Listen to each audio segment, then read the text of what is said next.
going to see Smoke and Maestro brought out in quite substantial numbers from the defense. Attacking side, maybe Habana, you're looking at, someone like Tiffy potentially bringing that one out there. Yana, I think, is an interesting one. Unfortunately, we'll wait and see whether that will get brought out. Again, with the G36C, ARX, powerful primary weapons, you've got the Gon 6, as well as 2 fragmentation grenades, also known as HE Nades, Fury or Counter-Strike player. I think overall, the lineup that we're seeing from the side of Coachella, it makes a lot of sense. You've got a nice little balance between hard breach with the Habana and Thatcher. You've also got the soft breach from the Zofir and Sledge. That Ash ban, it's not really going to affect your utility usage. It's just going to mean that you can't bring that Ash operator that some players might be a bit more comfortable with. Yeah, I mean, I will say that I think the Habana maybe would be slightly unneeded. I would have liked them maybe to take like a Tau or something with a secondary hard breach instead. The Thatcher I love just based on utility clearance alone. Yeah. But I do think having, those fire bolts and smoke bolts as well would be very, very useful, especially when you go to that execute and getting the plant down. Yeah. Especially on this site as well. We are seeing Divina Victoria start on hookah and billiards room. I do love it. It is a classic. And again, I'm hoping to see lots and lots of aggression come in from that hookah balcony. And also VIP as well. I think that's usually the standard push we can try and do. Again, want to see where this roam is going to be. At the moment, I can't quite tell. But I will expect that someone is at least going to be playing kind of penthouse area at some point as this goes on. Okay, we're seeing a little bit of a Rooney action down by lobby, Fraser.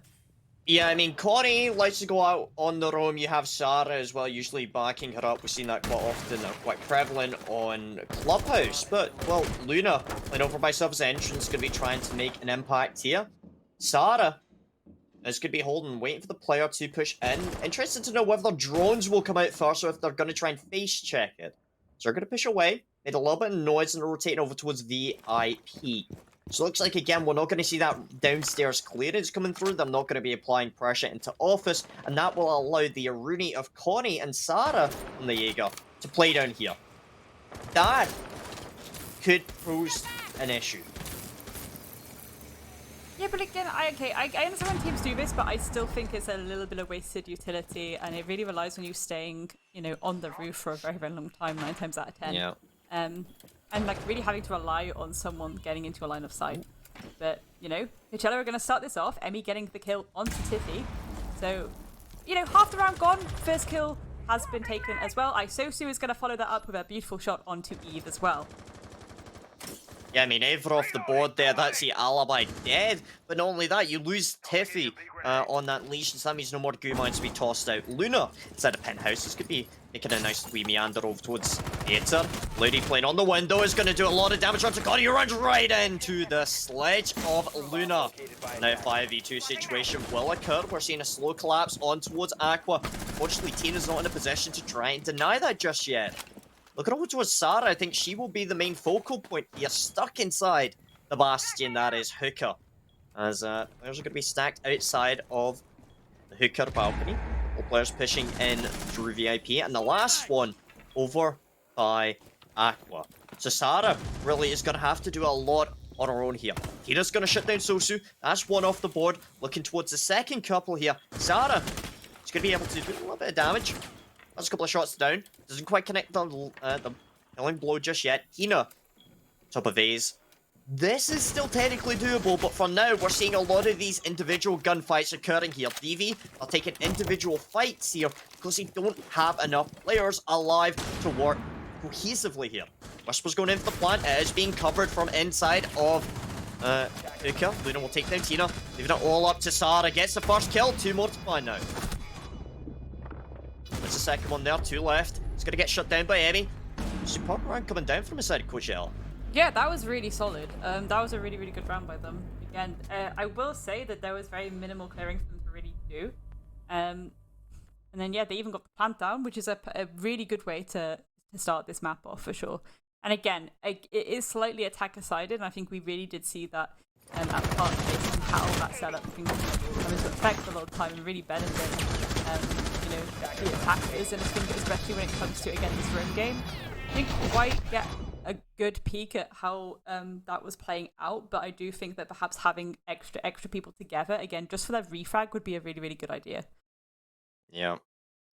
Ooh, that's nice. Okay, so the Montaigne beam presented. I think the Montaigne can be quite fun, especially for that kitchen service bomb site. I would be interested to see that playing out. Looking over towards the lineup of DV, no smoke. Okay, so what does that tell us? Well, their plans for denying plants are revolving almost entirely around mechanical skill. You're not seeing any C4s, no smoke, echo, maestro, etc. That would usually be brought on this bomb site, playing inside a sofa. So again, they're going to be playing a lot more aggressively here. A lot more proactively. Questionable decision, fair enough. They clearly feel this is the right play. Tiffy, not playing on the maestro or the smoke, fair enough. Instead, they've got the Wamai trying to protect against some of the frag grenades. As when you look on the board, you can see in the top left-hand corner of the screen, you see we've got 4 frag grenades, 6 flashbangs, and a claymore that could potentially get thrown out, like a little brick going in through the window there. I think there's a lot of utility here, and I think the Wamai Jaeger and Rooney combo, fair enough. Let's see how that plays out. Yeah, for sure. I mean, you know, if they as well are going to just rely on just making them dump their utility, that's great. But then you actually also need to make sure that you are effectively challenging how they are approaching this as well, but in a way that's actually going to, you know, not leave you a little bit stuck alone. So again, I want to see the Stew of Rome come through, and I want to see trades coming through more from Divina Victoria. So very early usage of that Nomad Air Jab being placed inside a Sunrise. It's hopefully going to present a little bit of difficulty if any player attempts to go underneath for a C4. However, well, as we already mentioned, there are no C4s. So, theory, they're not really going to have to go into Sunrise except potentially to counter a player. Connie's going to take down the lady, and a wonderful kill right there. That's a hard breach gone. That's really going to limit some of the lines of sight that Coachella can open up. That is big.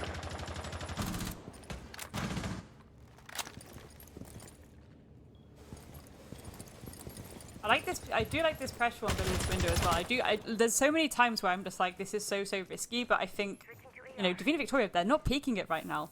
They're a little bit tentative to do that, and we're seeing this extra flank come up through the Gemini drone as well, and we're going to start seeing this push very aggressively, actually, Fraser, now from VIP. Oh, iron bars. It's rather unfortunate there. Yellow ping's going across. Doesn't look like the player's even aware of that. Sarah is getting shot both from above and inside a Sunrise. Cam likely still on her there, so Sosu should be able to get some accurate calls. This is what I wanted to see coming in from Coachella. Working together, using these cameras and these drones, as we can see underneath Loudy's name, they're sitting on a drone. This is good. This is powerful. Tina. And Tina is going to turn out being the most powerful one when it comes to the gunfight between her and Asosu, taking her down. Yet another player of Coachella falling to the women of Divina Victoria. It's now a 5v3 situation, Fraser, and this is looking a lot stronger for Divina Victoria. I mean, looking at it in individual gunfights, Connie and Tiffy both going to be downed out just now. Luna be trying to confirm this one here. Tina's also down, leaving it all up to Ava and Sarah. Looks like the revive will come on through. Whisper holding the angle, trying to go in for the plant for now. Emmy's covering from outside. Pushes across. You know there was one player on blue. They don't know if they're down yet. Ava with a double. The clutch coming in not only gets the revive, but also a nice little double kill. Great individual performance coming down from Ava. That was remarkable. Yeah, that was a really strong round from Divina Victoria. I think that is the strongest we've seen them thus far, round-wise, in season, I'd say. That was a lot more... It felt a lot more coherent. It felt a lot more like they were working as a team. It felt a lot more like they were trying to be reactive, to be there for the refrag if someone did fall. And again, knowing when to take those gunfights, not being as tentative towards the end. Very good work. I like the choice of the gridlock. Interested to see whether it will stick. I think it makes a lot of sense. Okay, explain that one. So, Gridlock, or as I like to call her, Big Wanda, I just prefer the Nomad. I prefer the Nomad. It's okay. 100%. Yes, I get that it slows the defender down and it gives you, you know, a little bit of damage onto them, but the Nomad gives you a better audio cue and it actually knocks them on their feet. And I just much prefer that 100%. I think If people are when taking you're for the looking at the smokes, I can lineup understand here, it. what I'm seeing right now is the ability to take surface entrance very quickly and expediently. You've got the smoke grenades from the side of Gridlock, but you've also got these track stingers that can be tossed out specifically onto the bomb side. When you're looking at this bomb side in particular, you're really expecting 2 jump outs. One from that main big window, also known as the master bedroom window, but also secondly to that is the main door. Now, provided that you've got your flank drone set, you don't really need the Nomad for that. I think we're going to see these track stingers being used in a much more aggressive fashion, but also secondly to that, it provides a secondary function with that super shorty. I feel like right now Gridlock is in a very niche state where, yeah, she might not be as good with runouts, but for confining the area of effect for some of these defenders and that kind of zone of control that they can establish inside of that bomb site, I think is worthwhile. I mean, I can understand if you're going for the, you know, maybe a bit of verticality, but then it's also, again, I don't understand how a secondary shorty could be worked if you are going like an entry push, you're using the smoke there, unless you are keeping it in pocket for late round. I mean, think of it this way: if you're bringing a Nomad inside of Gridlock, then you've got flashbangs. That's great, but you've already got 3 of them. Lady's gonna shut down Sarah, and that's a Jaeger off the board. Lady upstairs could be providing some flank watch, I would assume, if they can try and clear this out to allow the sledge or the buck to start opening things up. Connie's pushing up nice and close. The drone will give it away. She will take down Whisper. That's the Gridlock gone. But a double couldn't quite connected just yet. You see a couple of the outlines coming in. Connie will ultimately get shut down there. Lady does get the refrag, but a 4v3. You've lost 2 defenders. That's your upstairs control dead. And you're seeing that the attackers are just going to start pounding from above. Pounding from above, indeed. But again, this is the kind of moment where it's like, I don't know, I'm still, like, Gridlock obviously not going to get used now, and still a lot of self-destructibility to be used with that buck and the sledge, so we are going to see, as you said, a lot of dangerous positioning for Divina Victoria to be left in, and certainly, well, actually, we don't do damage onto Ludi. I think so. Potentially a little bit, yeah. We do see the drones are inside of the bomb site, so Tina is getting spotted out. They know generally where they are. They're going to try and shut them down here. Lovely shot to Luna. Takes her down, equalizing up the scoreboard. Lady is on fairly low HP. Tiffy's all the way over inside of the mud room. Just kind of having a nice time. Gotta wait for a run out onto the player outside the window here. So Sosu, hopefully this is going to get called out if they are aware that they jump inside. Tiffy's going to shut down Emmy. Ava's going to pick up Sosu, living out a 1v3. Lady up against the wall now. There's one player over inside Sunrise, looking for the kill. Can't quite connect it just yet. Looking in towards the bomb site proper. Fairly low HP, but the pings are there.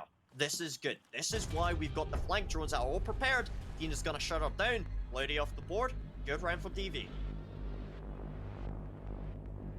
Yeah, kind of an awkward situation to clutch out then. You really have to try and, you know, take the fight to Sunrise Bar then, but there's always a chance of someone flanking up past that kitchen corridor as well. But again, Divina Victoria, really, really well played as far as this map. I do think that, again, it's this idea that I was talking about where when they've got smaller space to work with, their roam style works better for them. And I'm hoping in the slightly larger maps we see that translate as a kind of, okay, yes, we'll roam, but we'll roam a bit closer to site. Because it's working out for them. Their team play is coming through really well. The comms are obviously really, really good right now. And we are seeing them be very, very reactive to things as they happen. And that always indicates good comms to me. Cheeky call-outs. Yeah. Flores okay? Yes, it is. As we have seen it in the past, Flores recently released a play. Thunderbird is now the quarantined operator. To speak a little bit about Flores, he's an operator that I love quite a fair bit. He's got some pretty fun guns, but most importantly, let's talk about the gadget. The 4 RCE Materos that he brings to the table are incredibly powerful and utility destruction, clearing out, you know, pieces of gadgets such as Maestro Evil Eye Cams, deployable shields, Royal Vulcan shields. One main weakness, however, is speed jammers. But on top of being able to destroy gadgets, you get 4 drones that can provide live information very quickly, very expedient.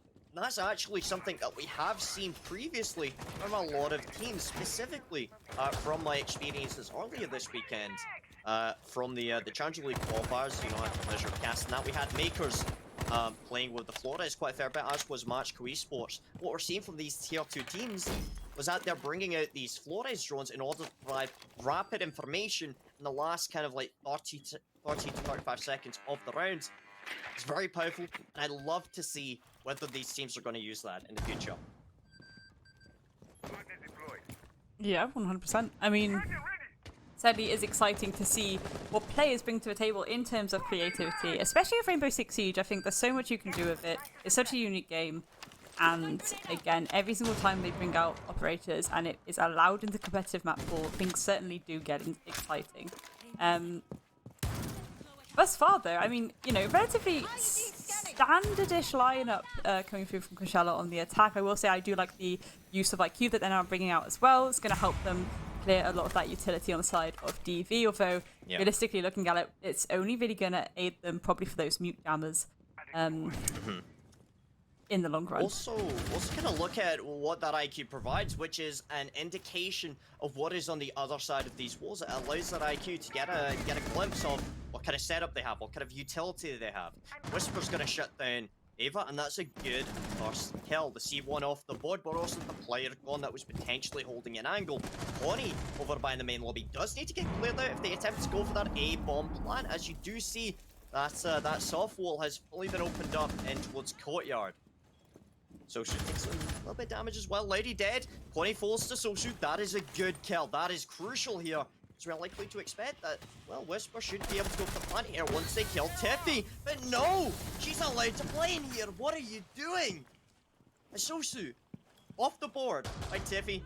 Smoke grenade's gone down. Sarah shuts down Emmy. It's a 2v3 situation. Luna has too many angles to cover. Whisper can't possibly go for a plant here because that's leaving them in a 1v3. They need to get a kill, even things up a little bit, take it from there.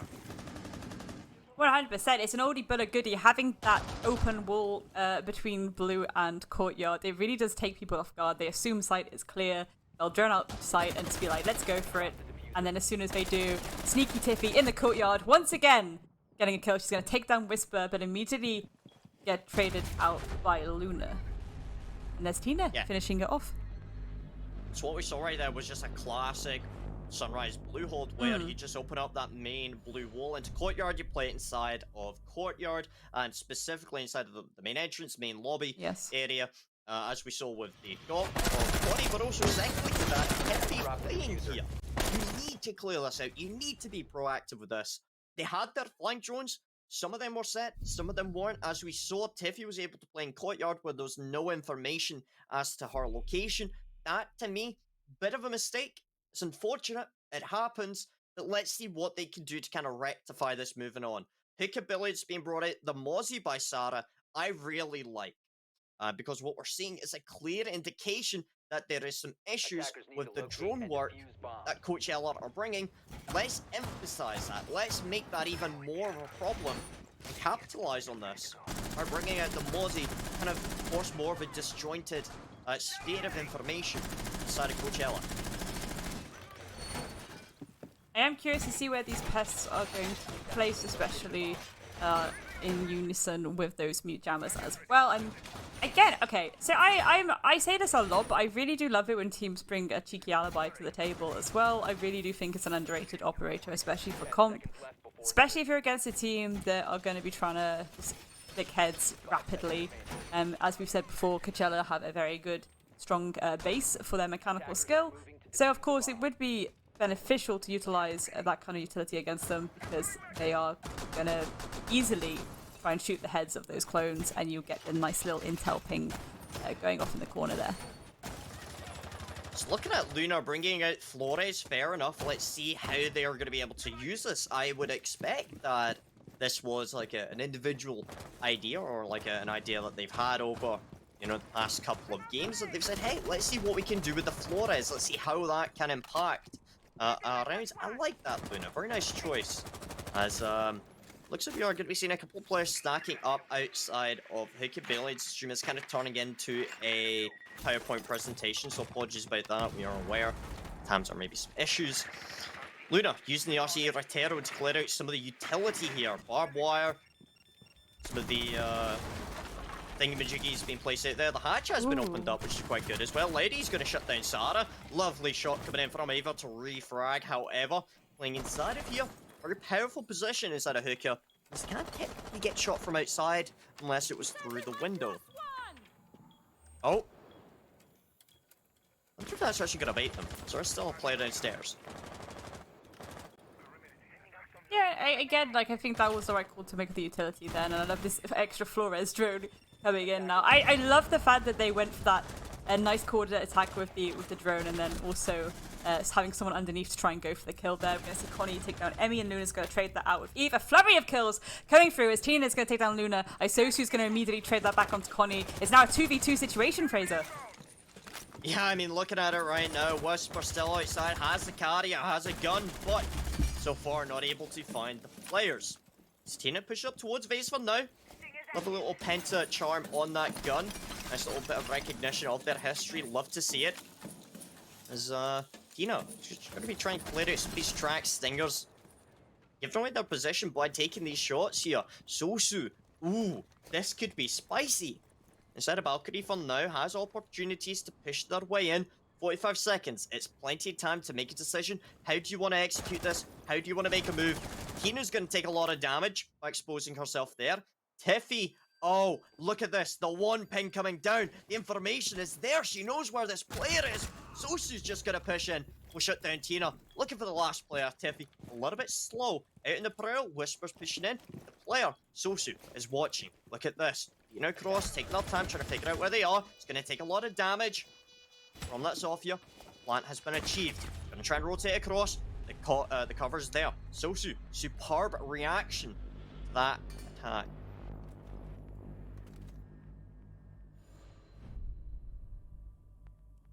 Getting to the last round of the half now, though. I mean, it's looking strong for DV, and again, now if they go on to attack, again, this is usually attacker favored, and I think depending on what they bring on their attack, they could do this, Fraser. They really could do this. Again, Kushella, though, trying to pull it back towards the end. Will they get this last round in the bag and end up this half with a nice even Stevens scoreline, or will they just hand yet another round to Divine and Victoria? Again, actually, I'm going to correct myself there. They're not really handing the rounds. It's just DV are just absolutely showing up today. Their comms just see so much stronger. Again, you're seeing them react to things so much better than what we saw in that first week. Way, way better. It's like instant. And I think that does show that they have been putting the work in, between Playday 1 and now. Yeah, I mean, it's what Playday are we on? Are we on Playday 3? Actually, it's amazing to see what can happen in 2 weeks. You know, it's kind of like going to an aquarium and just seeing all the little fish, and they've gotten a little bit bigger. It's great. It's lovely. Or like, like you're in a garden, you look at your nice little kind of, your dandelions. No, they're growing. You're growing your pepper tree. You're growing your pepper tree, and you're like, little pepper tree. Yeah. I'll DV the pepper tree in this situation. Oh, yeah. We do like it. Yeah. We appreciate it. Yeah, it's kind of like Alan Titchmarsh's garden, except it's not Alan Titchmarsh. It's like Ace of Pyrite. Can you imagine Ace of Pyrite having his own little kind of little garden? Oh, that'd be cute. Nice little kind of relaxing garden. It's got some little bonsai trees. Little pebble lake. So cute.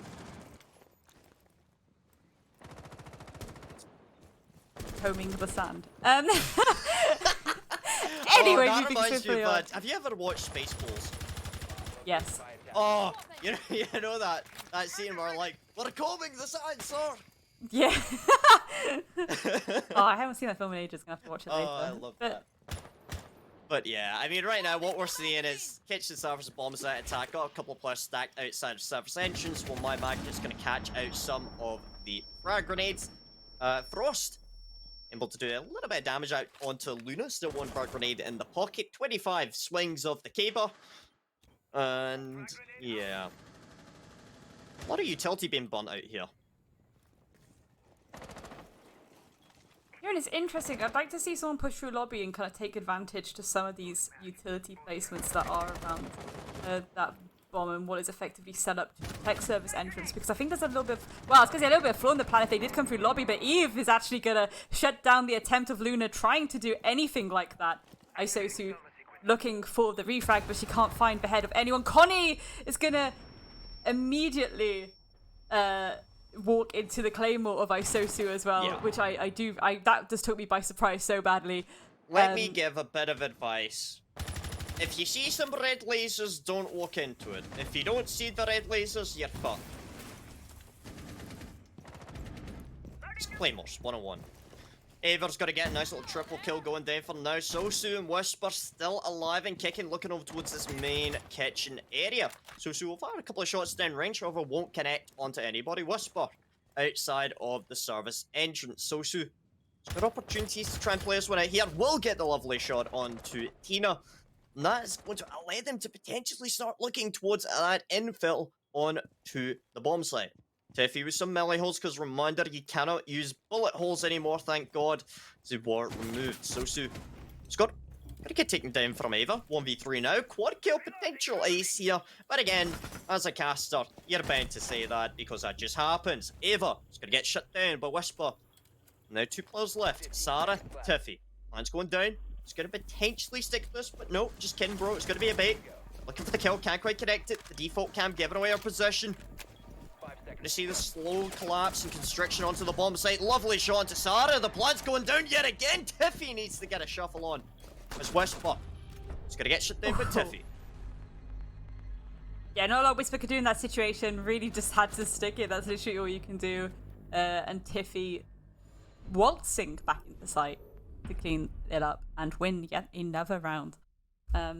I mean, again, that's a really, really strong defense from Divina Victoria, and realistically, they should be able to get this in the bag.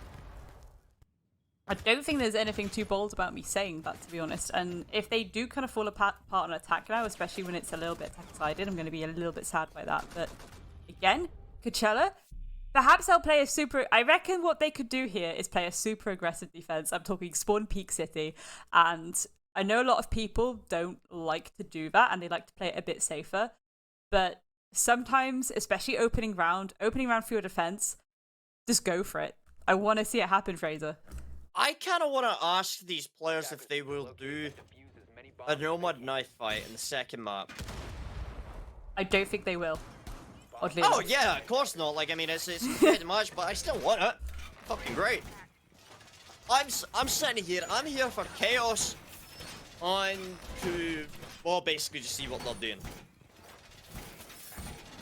At the end of the day, I like a little bit of variety. You know what I mean? Yeah, I know what you mean, but it's, you know, below bracket, and Yeah. I really think that despite, you know, yes, it's a good opportunity for experience and having a bit of fun, but I also think that both these teams really want to win, and they really want to get out of this. I mean, that's usually why they play in competitions, is because you want to win. Okay. Right? I mean, yeah. You would assume. Oh, look at that. One of them had the Jess Goat charm. Love that. It's cute. I know a lot of the DV players are all playing with that, actually. If we can... Yeah, look at that. Can we actually just flip through some of the DV players? Actually, that'd be great. Can we please do that? So what you're saying is a lot of them are all playing with the Jess Goat charm. In part, that is because a lot of the DV girls absolutely adore Jess. Very good friends, well. Speaking of adoring, Lady. I'm currently adoring Ludi, absolutely going ham, getting the triple kill in the bag. She is taking no prisoners right now. They have absolutely whittled down the attack of Divina Victoria to just 2 players, Tina and Eve, and it looks like they are not happy about it. Eve meleeing the air in frustration. They really have to put their heads together and think now, how can they approach this in a 2v5? Limited utility. They do have the EMP grenades if they do want to try and clear that utility around entrance, maybe get some smokes downs, go for a push there. I want to highlight something. Look at all of the players in DV. All of the dead players. Look at what they're doing. None of them are sitting on flank drones. Girls, what are you doing? Every single dead player on DV right now is spectating their teammates. Get on your flank drones. Come on. Right, simple fundamentals of Rainbow Six Siege. If you're dead, you sit on a flank drone. You don't spectate your teammates. Let's go. Come on. You're better than this, girls.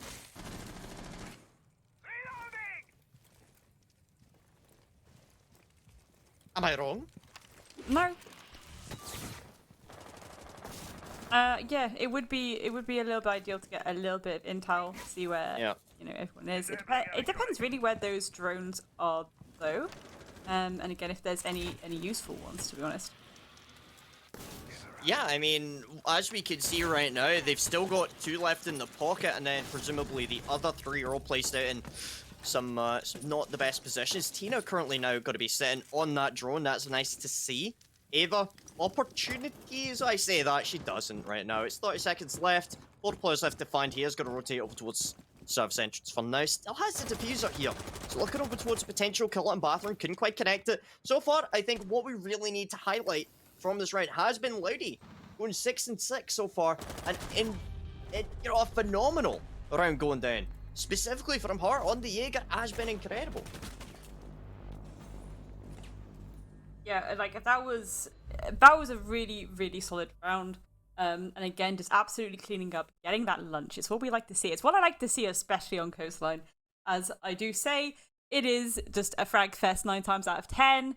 And this is the kind of map where people can really show up and just get super aggressive with it and clean up. Get those padded out stats, to be honest. This is the time for it.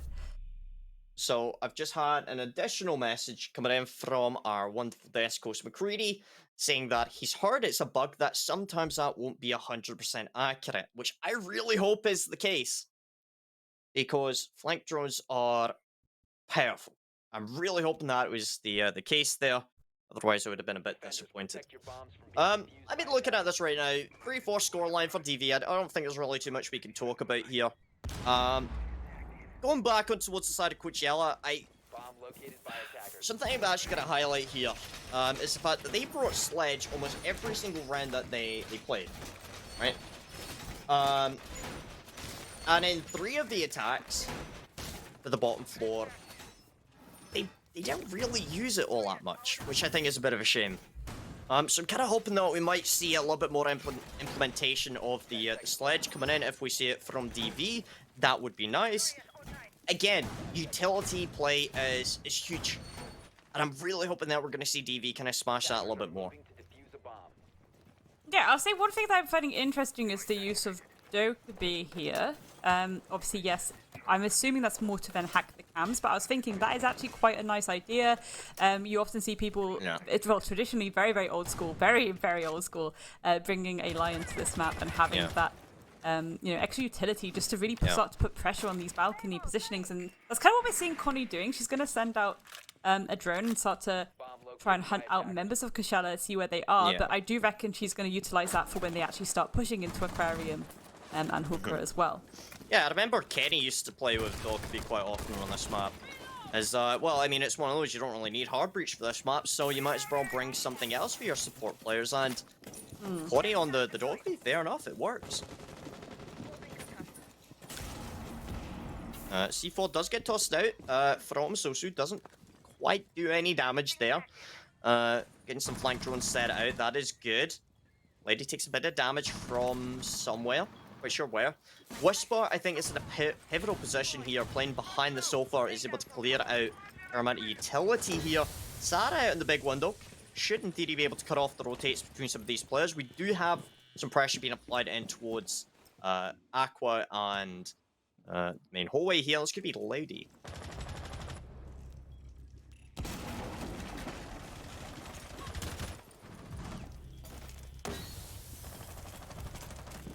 Yeah, I mean, just the executes coming on down. Connie's going in for the plant. Sosu does get a kill onto Sarah. Whisper covers Connie. That's now a 4v2 situation. That's a very nice performance coming down from the side of Coachella.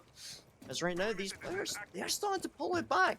Left and right here. The diffuser's dropped in the middle of the bomb site. They know where the positioning is. So in theory, all they need to do is just hunker down, hold that down. 1 minute left to go. In theory, this is looking really good for the side of Coachella. Really good indeed, but we have seen people kind of get a little bit too greedy, a little bit hungry for those kills before. So, as you say, they just need to bunker down now, really be patient, Wait for them to come to you. Wait for them to slip up. Wait for them to make the mistake. On the side of DV, obviously only 3 flashbangs in pocket and 1 nomad jab. It's not that great, but you do have the IQ scanner to try and get a little bit of utility intel if you want. But the time is of the essence. They've only got 30 seconds left now. They really need to start making some kind of play. Yeah. I mean, right now, Tina's still got one AR jab. Tiffy's down below. Going to be applying some pressure into blue. Will shut down Emmy. 3v2 situation here. It's going to be rough, but the position of Tina right now to effectively cut off the bomb site here. They're going to have to go for kills. They're not going to be able to grab the diffuser in time to cover it successfully. The Westspot does fall. It's a 2v2 situation here. Clearing out the player inside of Billy. It's a 1v1 for Tiffy. Not enough time to make it happen. Oh. And well, which ELA able to win that one out. Tina, fortunate, not able to fully make it in through the window. Gets shut down from inside of Hooker. Couldn't make it through the rotate. Fee could potentially pulled it back, but I would highlight the execution coming in there that was blunted from the side was remarkable. Yeah, 100%. And again, like it did get real close, and I think, you know, if the diffuser had have been in pocket, it would have probably found way. It's just very unfortunate that it was where it was, and you know, Tiffy was quite far from it. But I'd still be happy at the effort. And again, they've Coachella have now evened out, but you are still at the advantage of being on attack right now, and you can play your cards right, 100%, and just clean this up now. If you really play your cards right. And again, I think the one thing they need to clock is probably exactly that, like how kind of bunkered down Coachella are being in when they need to be, but also it's that early round aggression that we have been seeing from a few of the players. That I think that, again, maybe a bit of intel needs to be here and there on the side of the attack. Maybe they need to get better on their drone work. Maybe they need to be hunting down, especially players like Ludi, before they take that gunfight. They need to get the exact positioning and then pushing together, pinching together. So again, a little bit more coordination on the attack is needed, I think. But otherwise, like, again, I like the kind of things they're bringing, but again, okay, so we're seeing this thermite getting there, and I don't really know why. Via people, I would presume. Not something that you often see. Again, hard breach isn't that important, but a lot of the time, if it is being brought out, then it's for a wall. But this is it, because I don't really see people go to Penthouse a lot for a lot of free. Like, well, you know, it's very easy to take Penthouse. All you have to do is take Via, get that pressure on that.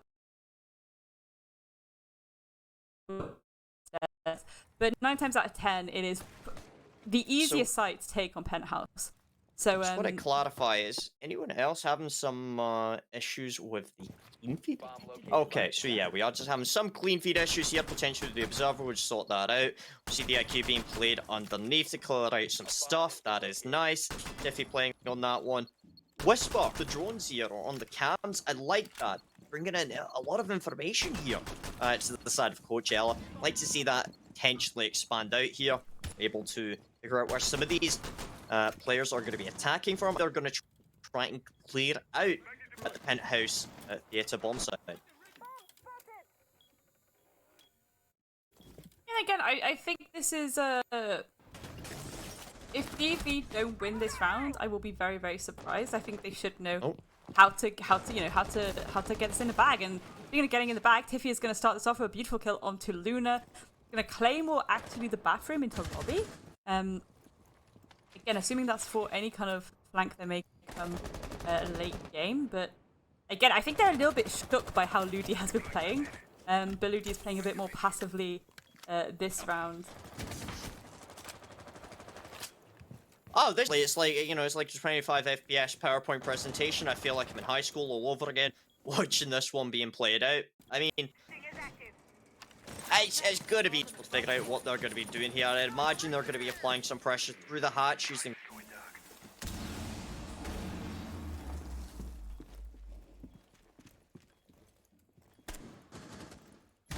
We do hear an exothermic charge going off somewhere.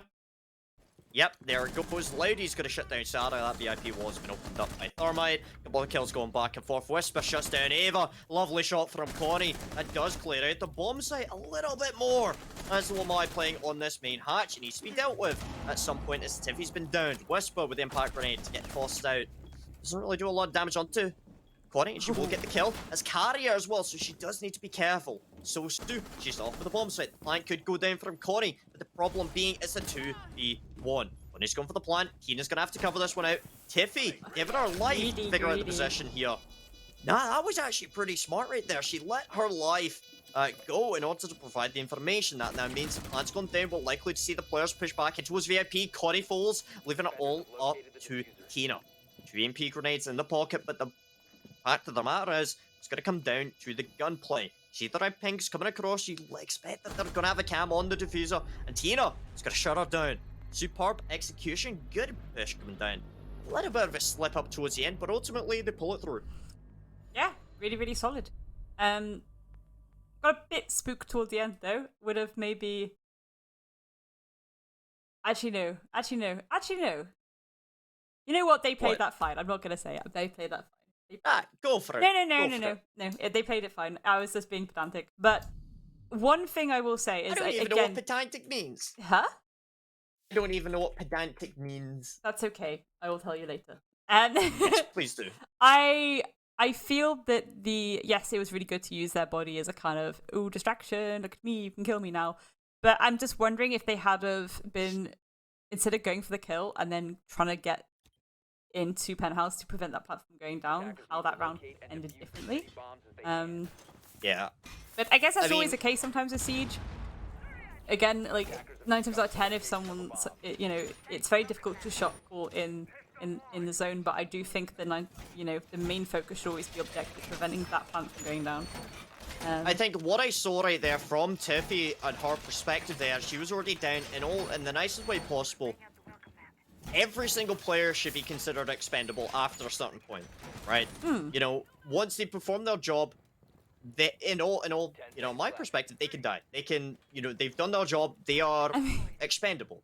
So in a situation like that, Tiffy's already dead. She's down. There's nobody in a position that can revive her. And even if they could, they shouldn't, because that's going to take too much time away from going in for an execute. It's going to leave the plant exposed. She's already dead. What she did there was smart because she gained enough information while she was alive, pushing into that hallway to figure out, okay, is she pushing in towards VIP? Is she going into theater? What she did there, smart. I like that. Yeah. Montaigne being brought out, I like this. We're going to see a rapid execution here. Connie's going to reverse repel on this doorway here. You're expecting that they're going to attempt to smoke this off using the smoke grenades available to both Connie and also Ava. Ava's going to put the shield on her back. There we are. Just setting up here. No real plant denial available. That is the crucial mistake coming down from Coach L. The only way of denying this through the use of guns and also those Legion goo mines. Tina's going to be the one to plant behind the shield, however. Look at the play with the diffuser. Ava takes a lot of damage from the C4. Connie will shut down Whisper. Okay. Slow progress. We do see the goo mine slowing down the Montaigne a little bit. So in theory, Ava's going to push deep in here. Tina's going to try and go for the plant behind her to try and keep that full shield up. They need to go forward a little bit more. This is good. This should work. There's no plant denial available. The only issue being the frost. They should be able to get this. They've won. This round's over. They've won. There's, in theory, no way that you should be able to retake this. Emmy will shut down Ava. Fair enough. We do see the post plant spreading out. Tiffy's holding that main door, waiting for the run out. Run out comes through. Sosu looking across. We'll get the player out under rappel. Sarah and Tina still alive and kicking. Emmy's going for the plant. They're defusing. What? How? Go Jeller, win it through. Again, expendable. Bait them with the kills and just go for the defuse. It's kind of what we were just talking about. Kind of just what we were, like, 100% just what we were talking about. But, like, that's gotta feel very irritating for DV right now, because they could have pushed this to match point, and now Coachella are ever coming closer to evening it out with them. Yeah. And that's got to feel very annoying. And that's got, like, the pressure's going to start getting on now. This is, like, I always think around the 5-5 scoreline, when you're at that point, it's like we could go to overtime and we don't really want it to go to overtime. And we have to try and force it to our win now before we are just getting it stuck in a cycle here. And again, it's just so ironic that we were literally talking about players being used as like human bait, basically, and then that just kind of happens at the same time. Yeah. And that exactly happens. I respect that and I appreciate it, and I think that absolutely in that case, and you know, they have got their 5th round in the bag, and it's evened it up, and now they just have to get 2 more rounds in the bag. Could take them up from the number 1. So again, I think if they pushed this to overtime, that's when it would get very interesting, because at that, you know, if people things like this out, it's going to get a little bit scary. Attackers are moving out to locate a bomb and defuse it.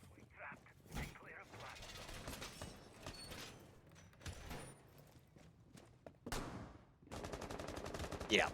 I'm guessing, you know, I mean, on the bright side, Creeper's interesting little lineup coming down from Coachella. I like the Malusi in conjunction with operators like the Legion and the Gumans, Capcan and the EDDs, Rooney with the Surya Gates. So a lot of time that could potentially get wasted by all of these pieces of utility or gadget. On top of that, you've also got the 2 C4s on the board. Sosu's already deployed 1. What are you giggling at? Like the speed of it. Just like, boop. It's like, it just reminds me of in The Sims when you There we go. Bomb located by attackers. But So that's the pre-play C4 on the default plant spot, gone by Sosu. Nice shot by Sarah to shut that down, nice and early. Could potentially got an injure or kill onto the player when they were attempting to go for the plant later down the line. So they've cleared down below. You could potentially use these lifelines as well to open up above inside a sofa if they want to clear those players out. Tiffy is doing. I honestly can't tell with the scanning for utility and shooting it out as IQ should.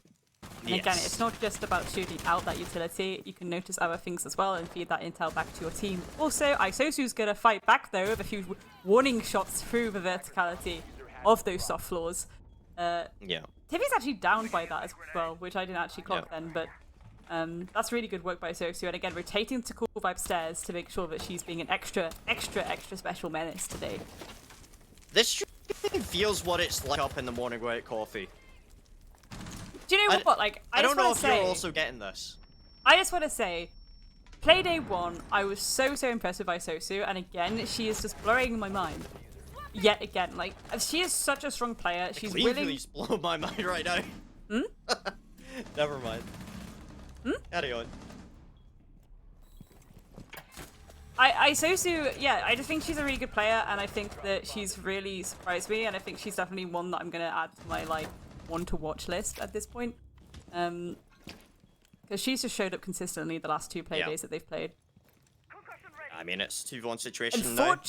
Go on, feel free. No, Karen. No, ladies first. No. Ladies first. Go on. I was gonna say Emmy's not stuck in a 1v2 situation. Diffuser is down, however, so she has to rely on them trying to go for the diffuser instead of a kills, and she's going to take down Tiffy, and it's now a 1v1 situation. Can she get this final kill and push Coachella to the lead, or will Sarah shut it down? I think Sarah is relatively aware of her positioning, so all she needs to... Oh wait, no, she's not aware of the positioning. Sarah's not aware. Emmy could take her by surprise now. If she just swings out, she could easily take her down and win this for her team. Yeah, I mean, Lance looking like it's going to go down there. Emmy should be able to just move on in here. So countdown should go off here. Emmy not going to be aware of the positioning here. It's going to try and swing across. We'll get shut down by Sharon. Nice little win there for DV. Unfortunate there, I think Emmy did the right thing. Waiting until there was no time left available there. Goes in, assumes that the plant was going down inside of billiards. It's unfortunate. Yeah, that is unfortunate. It's just a complete lack of info towards that at all. I think she'd assumed that the default plant by billiards was going, as you say. And then by the time she realized, it was kind of too late, and she was ready and waiting for her in hooker. So an admirable attempt. I really do wish that she would have swung out though when I hoped that she would. But again, I understand if there's not the intel there, it's going to be very, very difficult for her team to relay that information to her and get the exact positioning. So again, all this focus on kind of countering any utility the attacks can bring, I still think that there is a lot of intel utility needed here. It would be interesting to see maybe like the Legion swapped out for like a Maestro again, or I don't know, even something with like a secondary bulletproof cam. There's more cameras. More cameras, more time. I've got a question here, Grace. Okay. And I'm gonna ask, if our observer can hear us, can we maybe go have a look at the kitchen a second? What kind of food do you reckon they make in this kitchen?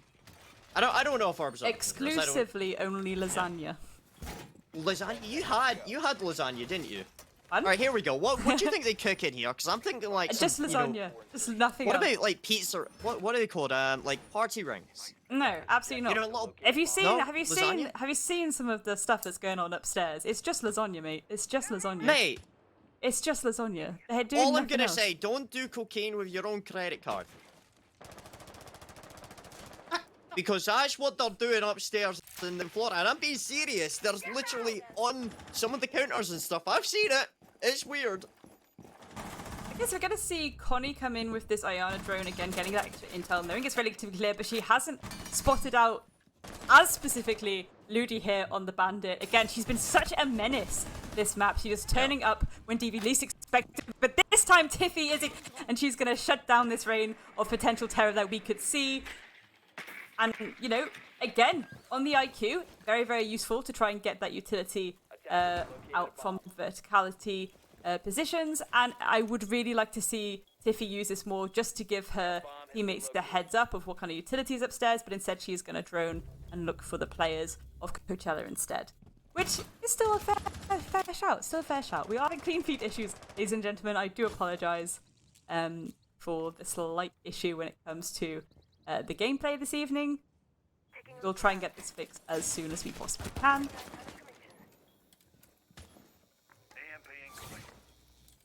Yeah. Spy, but right now, there's absolutely nothing more they can do about this. Luna's gonna shut down Tiffy with a nice little shot. It's think like that. 6-4 SD. I think I don't know. Anyway, it's the Hong Kong shotgun for a Yin and Legion. Knock. It's quite fun. We do see the shots going back and forth. Emmy's gonna get one. Connie pushing into the bomb site proper. It's already Guman, so it's gonna push into a bit of a safer position here. Emmy's trying to cover this one out here. Ava's going in for the plan. Looks like Wisp is trying to figure out where they are. The frag grenade should get a little bit of damage onto Whisper. Flag goes down in a 1v3. It's looking unlikely for Emmy right now. All the eyes are going to be on her for now in a 2v1. Looking for the kills, can't quite connect them just yet. Pushing deeper into the bomb site. But DV are going to win that one out. That's going to be a good half. First map going in favour BTITANS, the Vienna Victoria. Do you know what? And I think after their first play day, that's a good start to their best of 3. Again, all looking way, way, way stronger than we saw them play day 1, especially when it came to that Rome game. And this is the one thing that I was really like on the pointy about, because I was just like, I don't know, I'm very glad they played that the way they did, but the one thing that I am slightly scared of is potentially when they go to the larger maps. Are they going to fall back into that habit from play day 1 where their roam is just so extended that they're just giving away so much map control for free? Only time can tell. Only time can tell.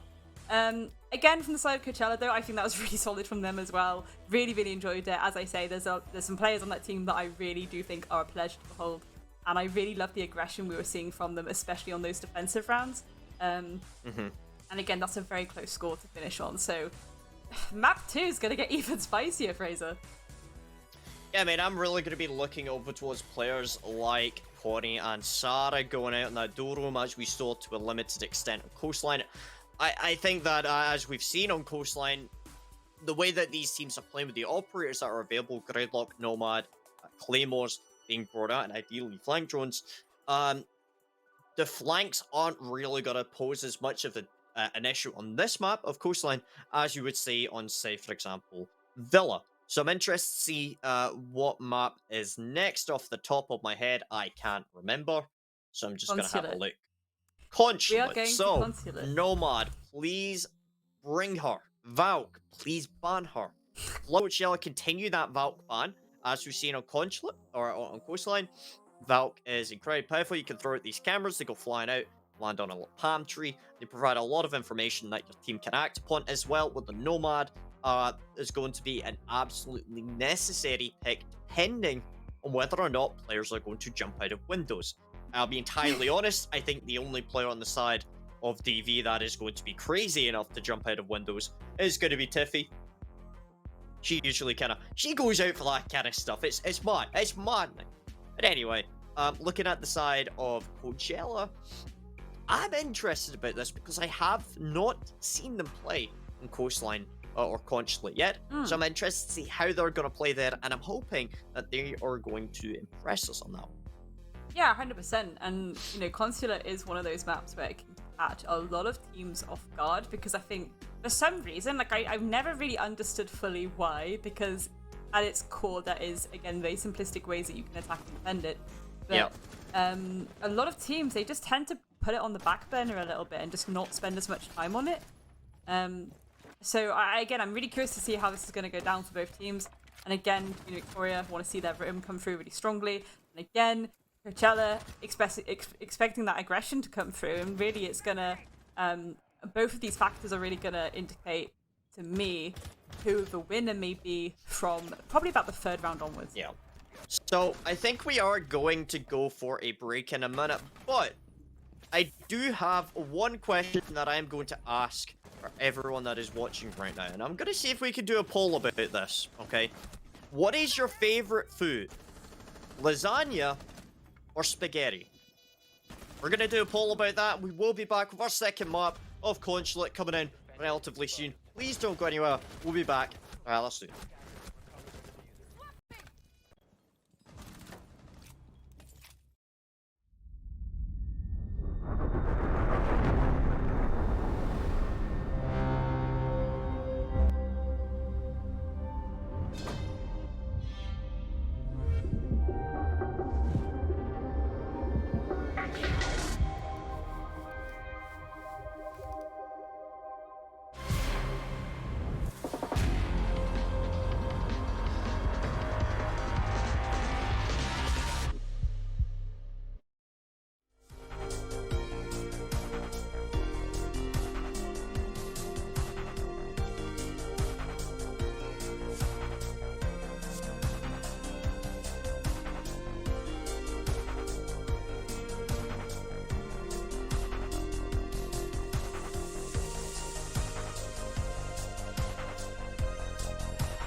Good afternoon, leisuremen. I hope you're having a fantastic day, all of you spaghetti lovers right now. To the other 50% of the people that have voted in the poll for lasagna, I don't like you.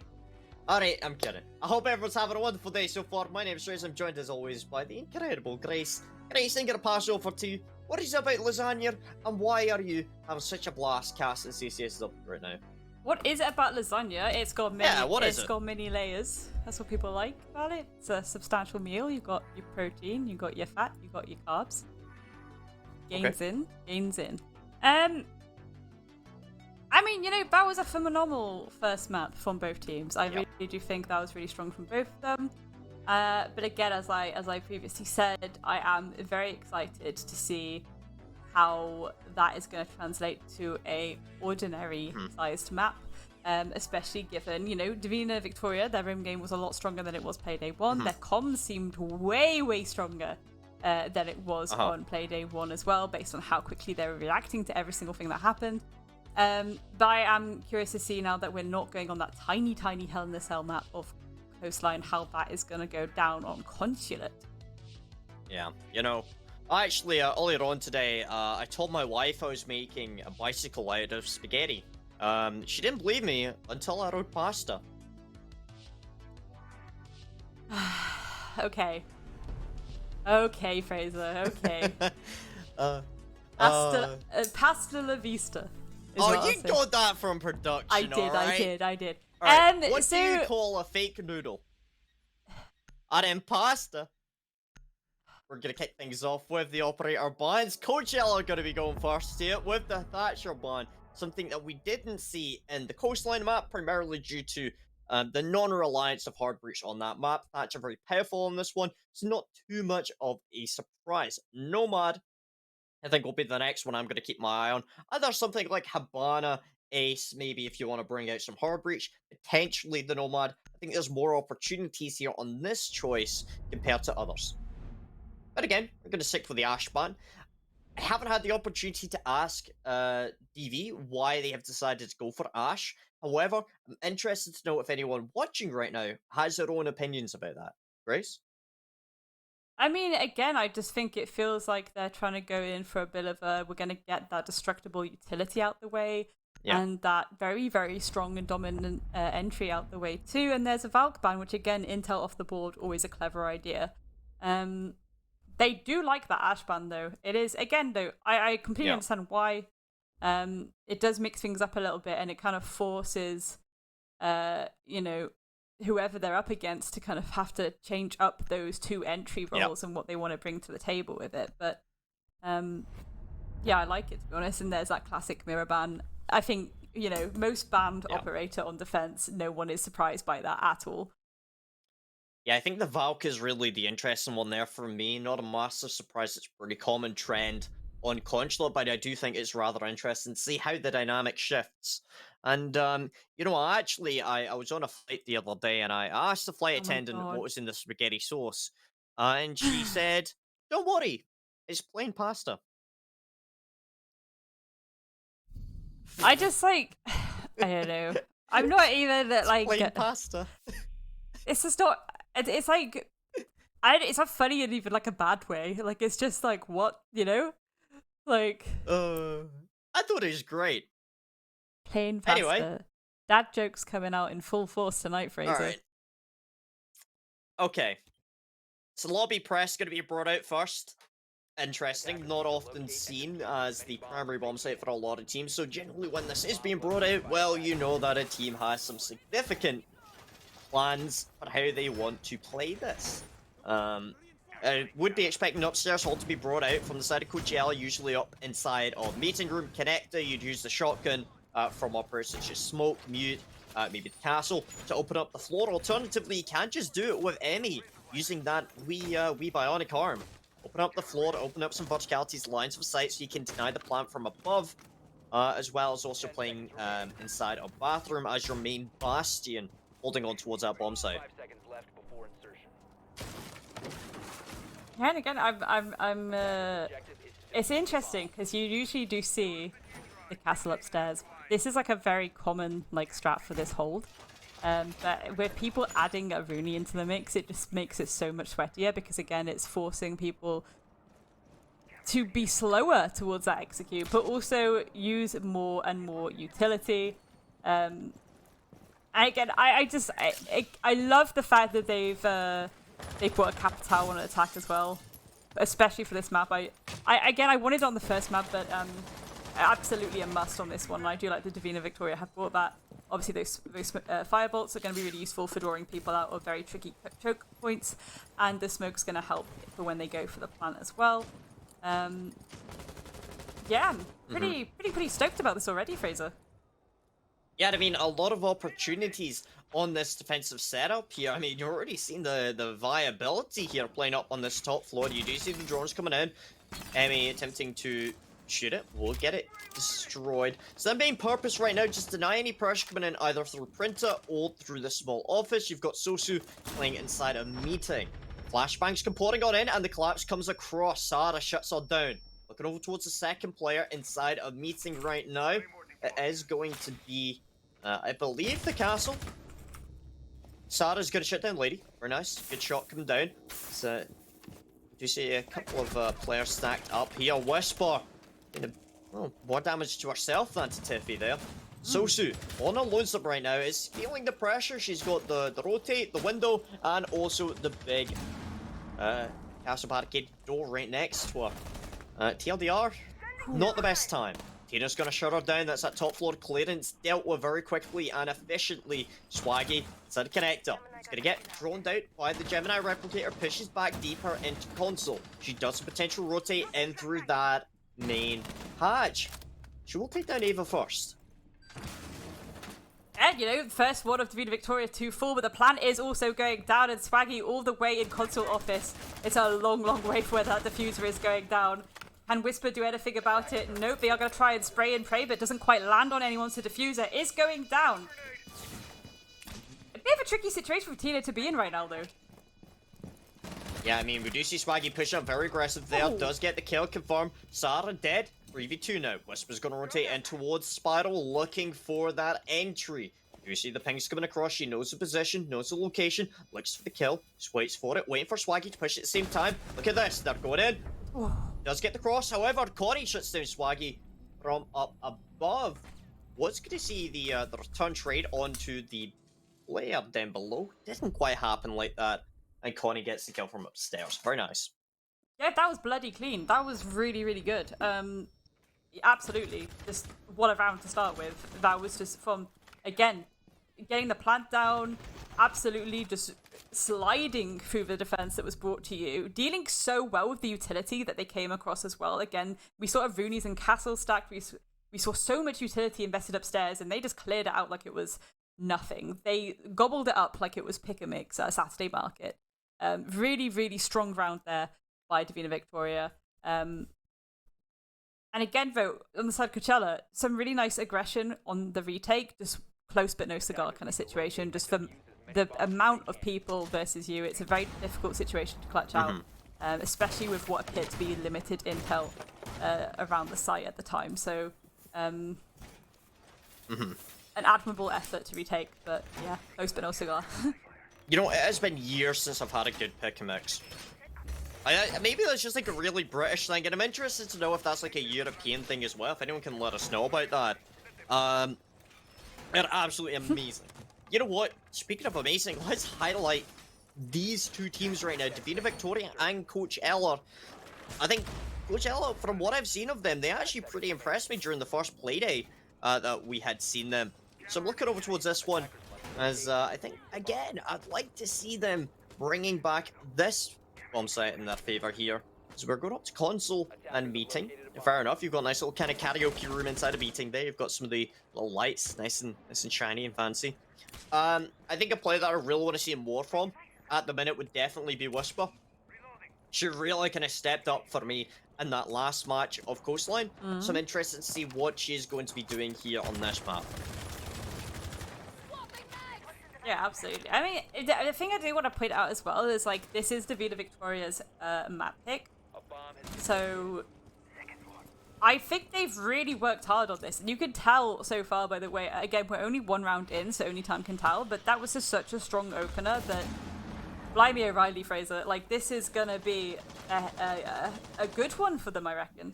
Yeah, I mean, we already see the confidence out in the repels here. I mean, that's something you really need to get used to when you're playing on console. It's, hey, there's windows. Fully utilize and maximize the usage of them. It's Tina is going to be outside on the repel. Lady's going to shut down Sarah. This is a good opening kill play that we have seen kind of going off ballistic in the past. Sosu played on the console office behind the B-bomb chassis. Safe position. She shuts down Tiffy. Another player dead. That's a good kill. Let's look across towards what they're going to do here as Corey takes down Sosu. Nomad air jabs to get placed out later down the line. Corey takes a fair bit of damage. However, is still alive. Teja's going in for the plant. No denial just yet. Ava pushing down the yellow stairs. Shut down Lady. Plant should in theory go down, and what you're going to see is Tina should in theory jump straight out the window. Hold out in the rappel, but for now, still outside. Ava shuts down Swaggy. 2v3. Opportunities still arising round the side of Whisper. Looking across is Emmy. Looking in towards Connector. So what might does fall to Ava. 3v1 now. Emmy, it's a mountain to climb. Is she going to be able to make this one work out? Well, she's got the pings to the location of the player inside of the bathroom. The flashbangs come across. Looking in for the kill is going to be from the Connector. And she will not actually die out there. It will be Ava to get the kill. Do you know what? Well played then by Davina Victoria. That was really well played.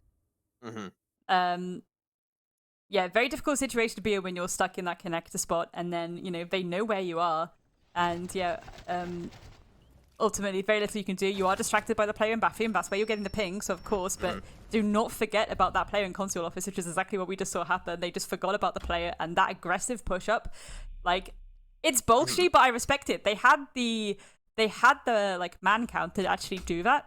So it's like, fair enough. I'm completely down with that, and it secured them the round in the end. And again, 2 plants in a row.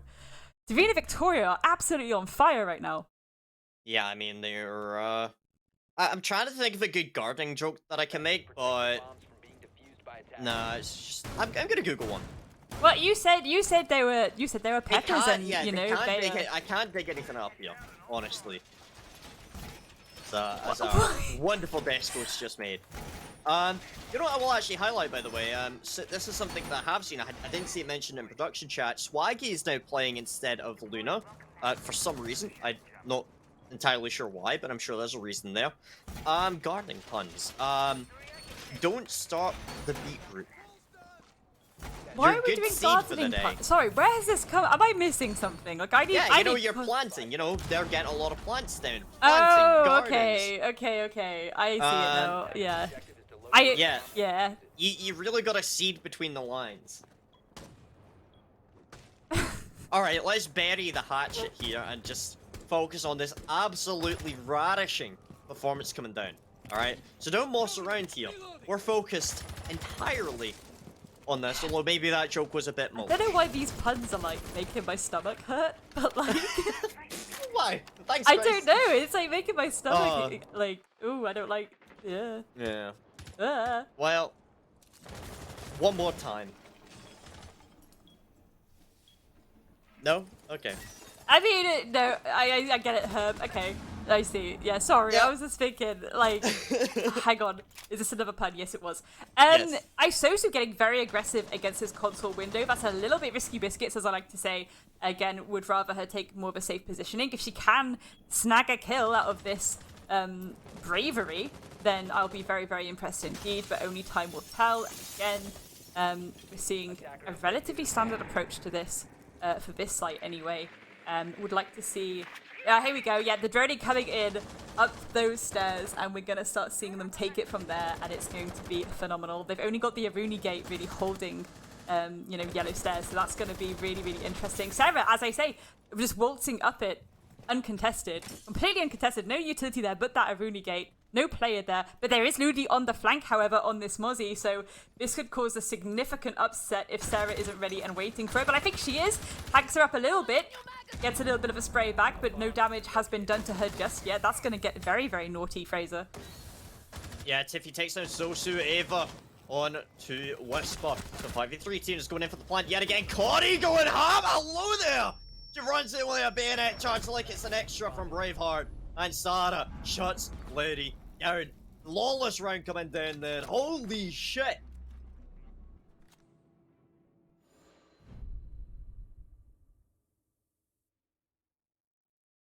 It's just so strong from Divina Victoria right now. Like, I actively am... I'm stoked for them, to be honest. I'm absolutely stoked for them. I think this is... Again, okay, so I know the first game day, ladies and gentlemen, I was like, Team Queen versus Divina Victoria. I'm absolutely here for it. I want to see this. 2 veteran teams, 2 absolutely stacked rosters. Let's go. Let's see what this happens. Amazing English, Gracie. Well done. But I was a little bit disappointed. Divina Victoria did not show up at all, really, on play day 1. It was very, very rocky. Today, however, they've had their Weetabix. They've had their Weetabix, Fraser. Oh, I had Weetabix today. They are showing up like there's no tomorrow. They've had their breakfast, a full substantial breakfast, their Frühstück, as they say in Germany. But they have had it, and they are showing up, and they absolutely brought the thunder on map number 1. And now this is just dominance on this map so far. And again, on attacking Consulate can be so, so tricky. And they are making it look so, so easy. And it's not that Gashella are really doing anything like badly wrong. It's just that they are being so clean cut with how they are approaching these sites, how they're going for the collapse, how they're going for the execute. It is gorgeous to behold. Like, I am so stoked for them right now. Absolutely just hyped. So, so hyped. I'm like clapping my hands together. Nice. And, well, if you'd like to stop clapping your hands together, then you can always put a hashtag Sternab in chat. I don't know why, but apparently people are doing that in the Twitch chat, I have been told. So it's nice. You know, we love Stern. We love Stern, babe. One of the coaches for a well-known, prominent Benelux team, but also one of the founders for CCS. So the chat is Sarah. Expect damage coming in from Spiral. However, still able to push away from that. The ELA ping's coming across. We see that basement bomb site being held resolutely by Swaggy over inside of the kitchenette area, dining area. Sarah. Oh, being cheeky. Swinging across slowly but surely. Potentially gonna just hold that for now. Having a nice time. Just relaxing for a bit. You know, just a nice little relaxing game, kind of like Animal Crossing or Harvest Moon or Rainbow Six Siege, you know. So breaching charges will go down, redecorating that floor inside the piano. Lowdy. Oh, this could be spicy. There's going to be peeking across there. The frag grenade does come through. Doesn't connect the kill just yet. The sledge will stay alive. A drone right in front of her, so potentially could get some information here. 2v1 essentially going into a 2v2 here as Tiffy will fall, but Ava gets a refrag. That is good, but if you're paying attention, Whisper is going to be making a move. Pushing in towards Spiral. Makes a rotate across, holding on towards Circle. Now, this is a power position, but she's been given away. The drone's there. The shots come through. Ava doesn't connect, but, well, it's a good attempt. Is it? Ooh! Connie shutting down Whisper before they have a chance to do anything else for this round. But, I mean, that was really, really good teamwork from both sides there. Like, 100%. And, you know, 50 seconds on the clock. It's a 3v3. It's still a lot that can be done by both sides. Gonna see some flashbangs come out here from Connie. Maybe that's a bit of a utility clear, maybe presuming there might be some Yeg ADSs or Whammy Magnets around that breaching point, and we are going to see the wall get opened by those exit thermite charges as well. So now they are setting up for that execute, for that plant. Fraser, how do you think this is going to go? Honestly, I think we're about to find out here. Ava's been shut down from the pillar staircase right there. Sosu in a pretty nice little angle here, just to basically wait for Tina to rush on in. Funny, a little under 50 HP right there. Tina, some damage from outside. There's going to be a 1v3 situation here. Tina not going to be able to get the plan down. Sosu shuts that down.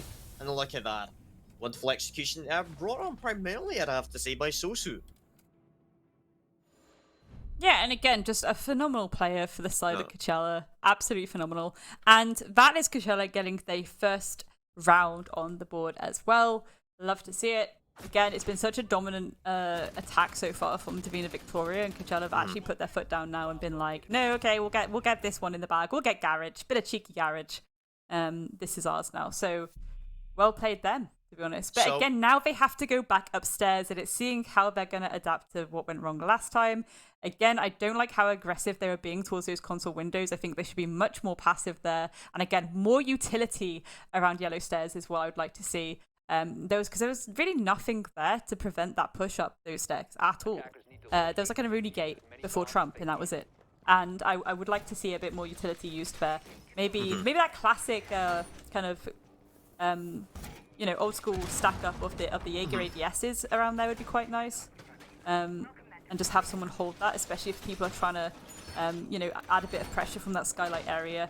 And we're seeing the rotation come through this time in what looks like a bit of a clearer way. We're not seeing just a kind of hole in the floor. It does look like Emmy is making a bigger rotation there. So maybe we are going to see that, Fraser.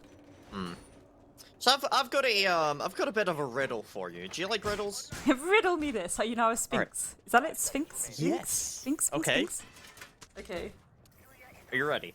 I think so. What runs around a garden but never moves? A river. No. A stream. A flower bed. A path. Kinda close. Sort of. A path. Stones. Paving stones. Okay. Do you want me Rocks. to tell you? No. Do you want to figure this out, or do you want me Path. to? A patio. Sort of. It's kind of like. Okay, I'll tell you. A fence. Okay. Yeah. Get it? What runs around a garden but never moves? A fence. Where are you getting these from? Wikipedia. Oh my goodness gracious. Alright, so, continuing on here, Tiffy has been demolished. Sarah does get the refrag onto Lady, but Whisper shuts down Tina 3v4, I should say, going down to a 3v3 here. Sarah picks up Sosu, that's some of the pressure down below dealt with. Potentially see some of these lifelines fired up above, as the yellow control could essentially be established in favour of DV for now. I'm interested to know where Tina is going to be directing their attention here, since despite the fact that she is dead, you're likely going to expect that the comms are going to be coming in from the players that are on the cams. Tiffy and Tina.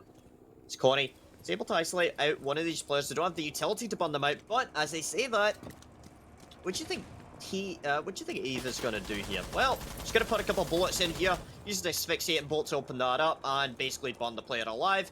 As Connie should be holding onto the cross here to deny them from running away. Look at this. Oh. There they go, there they go. Very nice teamwork there. Connie shuts them down. Emmy does take down Sarah, but it's 2v2 here. Very effective usage of utility. As Emmy's going to be looking towards pushing in towards the shield here to try and shoot out that drone. Whisper does get it. That's actually a really powerful position here for Emmy. Does it feel like they may be aware of them being there? One more asphyxiating bolt left. Let's see if that is fired out in the right place. There it goes.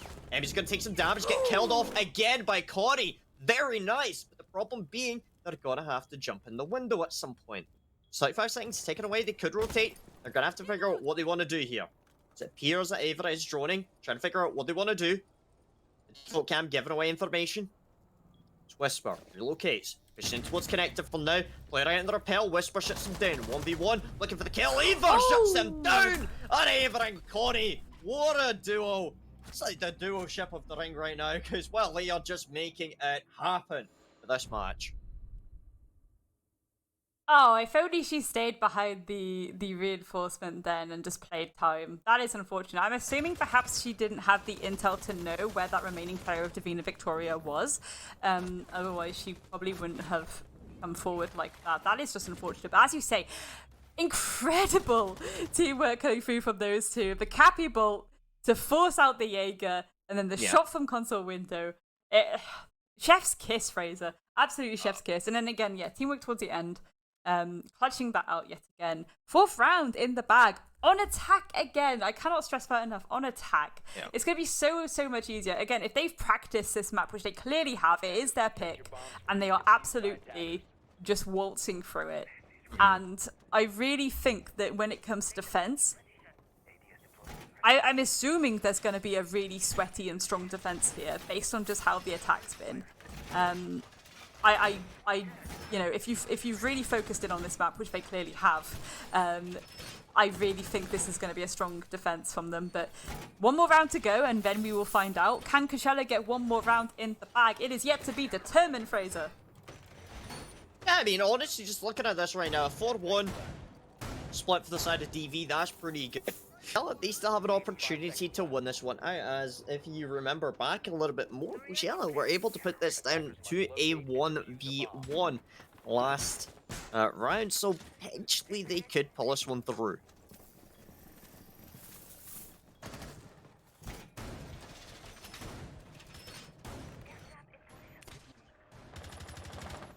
Okay. I've just read a nice little riddle here. It's not even a riddle, it's good humor actually, okay? Hard work doesn't harm anyone, but I don't want to take any chances. I like I don't know how I feel about that. Don't know how I feel about that statement, to be honest, Fraser. Don't know how I feel about that one. I love this use of the Flores drone here onto those stairs to clear the utility. I think they're catching on now. Maybe they are going to start stacking utility there. After leaving it so open previously, we can really use those drones to start to work to our advantage, clear any utility without putting ourselves in danger. I really like that a lot. But Tina is actually going to fall as the opening kill for this round. Yeah, I mean, Tina dead, well, she's not going to get any more plants to the tally just yet. She's just going to have to make do with 3 lone tulips. Maybe a little like chrysanthemum as well there. As the yellow stairs are going to be held by Swaggy for now. Ava putting some holes in the wall there, using this asphyxiating bolts to try and burn anyone out there. As Swaggy, again, she hasn't been cleared out just yet. She's got Lady down below. No C4 on the board for Lady. Can't get any air jabs, and that's going to allow her to run out potentially. Is she's going to try and shoot out the Claymore. Okay, so what she did there was really smart. She listened out for an audio call of a Nomad air jab, didn't hear it, waited for the Claymore, shot it out, and now they're going to have to constantly keep their eye back on that for now. As Connie looks like she's going to be repelling in towards Connector for now. Ava's going to shut down Lady. The collapse comes through. Lovely shot to the Jaeger. Oh my goodness. And a collapse comes across in dividends right now. Swaggy still on top of the staircase for now. He's going to have to make a push on in here as Emmy will fall. Swaggy, opportunities. She does take down Sarah. She's down below. Got the C4 in the pocket. Looks for the L pings. Is it going to be up above? Yes, it is. Ava pushes away. Goes for the plant on the desk. This is good. The problem is, she could potentially still die here. C4 goes up, doesn't do any damage. Very nice adaptation coming in from Ava. I love this round so far coming down. Swaggy. I mean, you say so far, it's almost over. I know it's not over till the fat lady sings, but Swaggy is literally on the tiniest nub of health. It's a 1v3 situation. Plant is down. They have no C4 utility left. They have 2 mute jammers in pocket for some reason, but Tiffy is going to shut this down. And that is Davina Victoria finishing their attack with yet another win in the bag. It is now going to go over to the defensive half. It's not looking great for Coachella. Yep. Not the best, but they still have opportunities to pull this one back. Now going on to the attack, this is their time to really push the initiative back in their favour. Again, I like some of the setups that we're seeing coming down from them, so I'm interested to know what they will be like on attack. You've got the Habana, you've got the Sledge, the Nomad, most importantly, in my opinion, to try and deter some of these runouts or jump outs. I'd be expecting, there we go, Tiffy, love to see it, the Maestro. She is bloody terrifying with that Elder. And, you know, this is what I was talking about how their attack was so strong. They clearly worked on this map so hard, and you can really tell from how that attack went. And I don't doubt this is going to be a really strong defense as well. I think they're going to know exactly how to hold it, where to hold it, when to hold it. But I'd say my only concern is, again, I want to see how this roam game goes down. I know I'm starting to sound like a broken record of that, but I was just so... That could be the weakest link here. If they don't get that roam game down, if they don't maintain that map control, all that hard work on attack could be for nothing. But I have faith, Fraser. I have faith. I reckon, again, this is their map pick. They won. You map have faith. One. I have cake. 5 seconds left before insertion. I mean, what cake do you have? Okay, I lied. They're caramel waffles. That's not cake. That's like, is a waffle a biscuit? Is a waffle a biscuit? Let's find out. Let me look at it. I don't know. There isn't Dutch, which is a problem. As my Dutch is not the best. Can someone please clarify for us? Anyone that's watching right now, is a waffle a cake? I like the tentativeness that they had the, you know, Lodi and Swaggy to make sure that they're actually holding back a bit and just making sure that they're shooting out some of those windows around the piano area as well. Lodi is going to open this up with a pick on Sarah as well. So, oh, well, it's immediately traded back by Eve. Swaggy is going to shut down Connie, however. I mean, you know, 3v4, it's not looking bad. It's not looking bad for either side right now. There's still a lot of work to be done for the attackers, but they do still have their hard reach and they do still have the Ayana with those secondary frags if they do want to get it, you know, get anything off the wall that may be preventing them. But I don't think there is actually. I think they've managed to deal with that, or have they? I don't think they have actually, Fraser. Ooh, so I mean, they still have opportunities to go up above, potentially what we're going to see them attempting to do here. With the Sledge still alive, Swaggy could potentially start using that hammer, the cable, to potentially open this up a wee bit, but that is going to take time. And also, yeah, you might need to watch where you step there. Ava, a superb example of why you need to be careful inside a piano. Ava's going to get another onto Emmy. Can we just highlight the fact that Ava has gone from being a rather underrated player, in my opinion, for Season 1 of CCSW to being where she is right now, which is on top. Love that. We love that. Can't tell if that was a bit of a tactical timeout situation, or they're trying to wonder, you know, okay, we should maybe spend a bit of time here to work on what we need to do. Obviously, they have to push it from the back now. It does look like they're going for that, so it's gonna come down to them taking those kills. Really, they do have utility in pocket that can be utilized. Tine is gonna fall to Ludi as well, so that's evening it up a little bit. It's just even Tiffy versus Whisper and Ludi. Again, anything can happen here, really. Never say never. If I was DV right now, I would kind of want to play a bit more passively and defensively. I mean, we do see the kills coming through. Whisper takes in one. Tiffy is able to get the refrag, however. Lovely shot coming down from Whisper. And again, look at that recovery coming down. A good retake of the situation coming down. Whisper able to make that one work out. That was great. Yeah, it was really good, but I do think that DV, again, if they played that more passively, that probably wouldn't have happened. They got a bit too kill hungry there. And I understand that sometimes when you do have a significant more rounds in the bag, you can get a little bit, you know, confident and maybe be like, okay, we can afford to try and be a bit more aggressive and push for those kills. But always remember, time is the sixth defender. And if you are in a, you know, 2v2 situation or something like that, time is still the third defender. It's a 3v2 technically. You just fall back a little bit, force to plant. Because again, if someone's going for the plant, it's just one player you have to immediately pinch and deal with. And then it's just that second player, as soon as they're forced off the plant, that you have to deal with as a two at that point, presuming that you've killed that first player. So, again, a little bit greedy there, I think. A little bit greedy, and that's ultimately what, you know, what did them in a little bit. So let me ask you a question.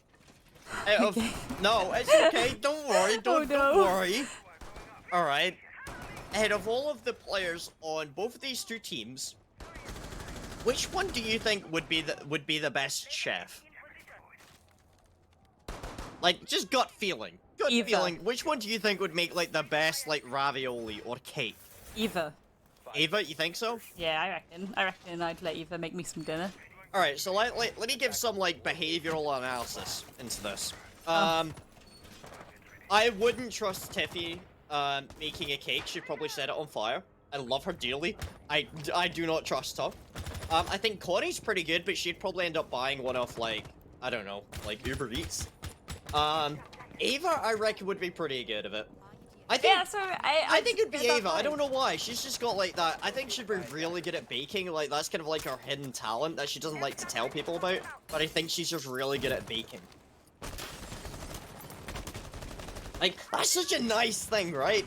You know, like being able to bake without like burning it. Like I can't. I'm terrible at baking. Just go to a class post-COVID. Easy. Post-COVID, when it's all safe, go to a cooking class. Something to do. Go to a something to cooking. learn. Might meet some cool people. I don't do that. I'm introverted. Just do it. I just sit at home, cast these players, and talk about pizza all the time, and it's amazing. Whisper shuts down Connie. Just get a second one. That's going to be Swaggy onto the reverse rappel in a 3v5 situation, going down to 2 as Tina downed and confirmed. Coming down from Sosu. So Ava on top of the yellow staircase right now. Sara's taking a lot of damage, so it's going to rotate back into the bomb side. Again, using all of these exterior angles. It's going to be a 1v5. This could potentially be a flawless flurry of a round. And that is exactly what it's going to be. Sosu shuts her down. Five kills. 0 deaths. That was excellent.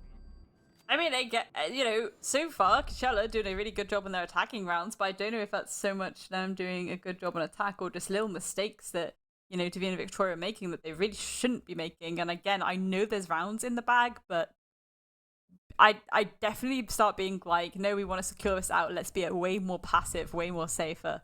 Yeah. I mean, Coachella as well, they're doing this so by the book that I actually really do appreciate that. I love a good standard take of Consulate. And again, I think we've been blessed with this matchup this evening, to be honest. Mm-hmm. I really do. I think this has been, certainly compared to like Playday 1 with obviously DV versus Team Queen, I was really excited for that, obviously, and it was a bit of a stomp, but this is way more entertaining. I think Davina and Victoria are getting back on form, but again, these last 2 rounds, little mistakes being made, little mistakes. Iron them out, and pull yourselves to victory. But otherwise, if Coachella catch up, you know, again, it's going to be similar to the first map where we're going to have this weird, like, even-Steven scoreline, and it's going to be like, oh, is this going to go to overtime again? Is someone going to, you know, force this to the point where the players are going to start getting a little bit weary and they start to slip up more and things like that? But yeah, I mean, it's one round away from that match point at Steedy's point for DV. Coachella, on the other hand, they've got quite a far way to go to push that to that third map that they will desperately want. Whether or not that is feasible, yeah, I entirely believe so. I think that every team is capable of playing to the best of their abilities within CCSW, and I would love to see Coachella really kind of put the pedal to the metal there on this map here. Bomb located by attackers. Yeah, so just looking up towards this right now. Impact grenade will get tossed out. The one ping giving away the position of the player out on the window. And so Gumai being tossed out. Whisper gonna hear that. Was at least they're getting a little bit of attention. Emmy over on the other window. So Sari needs to be a little bit careful here. As long as he takes quite a fair bit of damage, will jump in. Emmy's gonna shut down Sara. That's the refrag. That is the well, exactly why you play in the two windows. You hold the cross, you wait for the player to rotate across, and you shut them down. Very nice. That's the entry. Looking over towards that meeting area, you're likely to expect them to open that printer wall using the ace over the next minute or two here.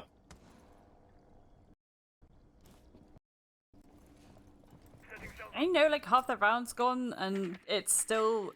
Well, I'd say at this point it hasn't been the kind of sudden flurry of kills that we've seen previously yet. Well, as I say, that Ludi is going to take down Tiff and immediately go for the plan. Will she be shut down? Though I don't think anyone's actually aware of it. Sosu is going to take down Eve. Can she find a second one? Connie's going to retaliate by taking down Swaggy. It's a 2v3 situation now as Tina gets the pick onto Whisper. Isosu trading that back onto Connie. It's all left down to Tina. Can she hold this out? Yes, she can. She's going to take down Isosu. Can she get the second two players of Coachella and get the defuse down, Fraser? Yeah, I mean, she's gonna have to make a shift here as well. 2 players left on the board. 20 seconds. That means you've got about a little bit of time to try and make this one through. 7 seconds for a defuse time. But you know what? I'm just talking about numbers. Ladies got hers dialed up and ready to go. Lovely shot coming down there to shut her down. Really good recognition of the I guess, the terrain there, so to speak, from Coachella. Able to push that one through, get the plant down, cover it in a post plant. Very nice coordinated movements here as Lady pushes in, takes diffuser, takes the bomb site, goes in for the plant. You see the cross being held from both bathroom, long desk, etc. Very nicely played. Yeah, absolutely. Couldn't have put it better myself. I think they saw the opportunity and they absolutely went for it, got the plant down, jobs are good. Yeah, very, very difficult situation for Tina to be left in, but again, really admirable effort. It's just so ironic that I was like, oh, we're not seeing that usual sudden flurry of kills that we've been seeing up until now, and then, like, just suddenly out of nowhere, it just starts unfolding, and I'm like, well, there we go. I think this is the thing, it hasn't been a patient evening for either team. It hasn't been that kind of, evening where there's been like a kill and then 10 seconds goes by and then there's another kill and 10 seconds go by and then, it hasn't been stagnant like that. And I really love that. I love that it's been, okay, let's all get this control.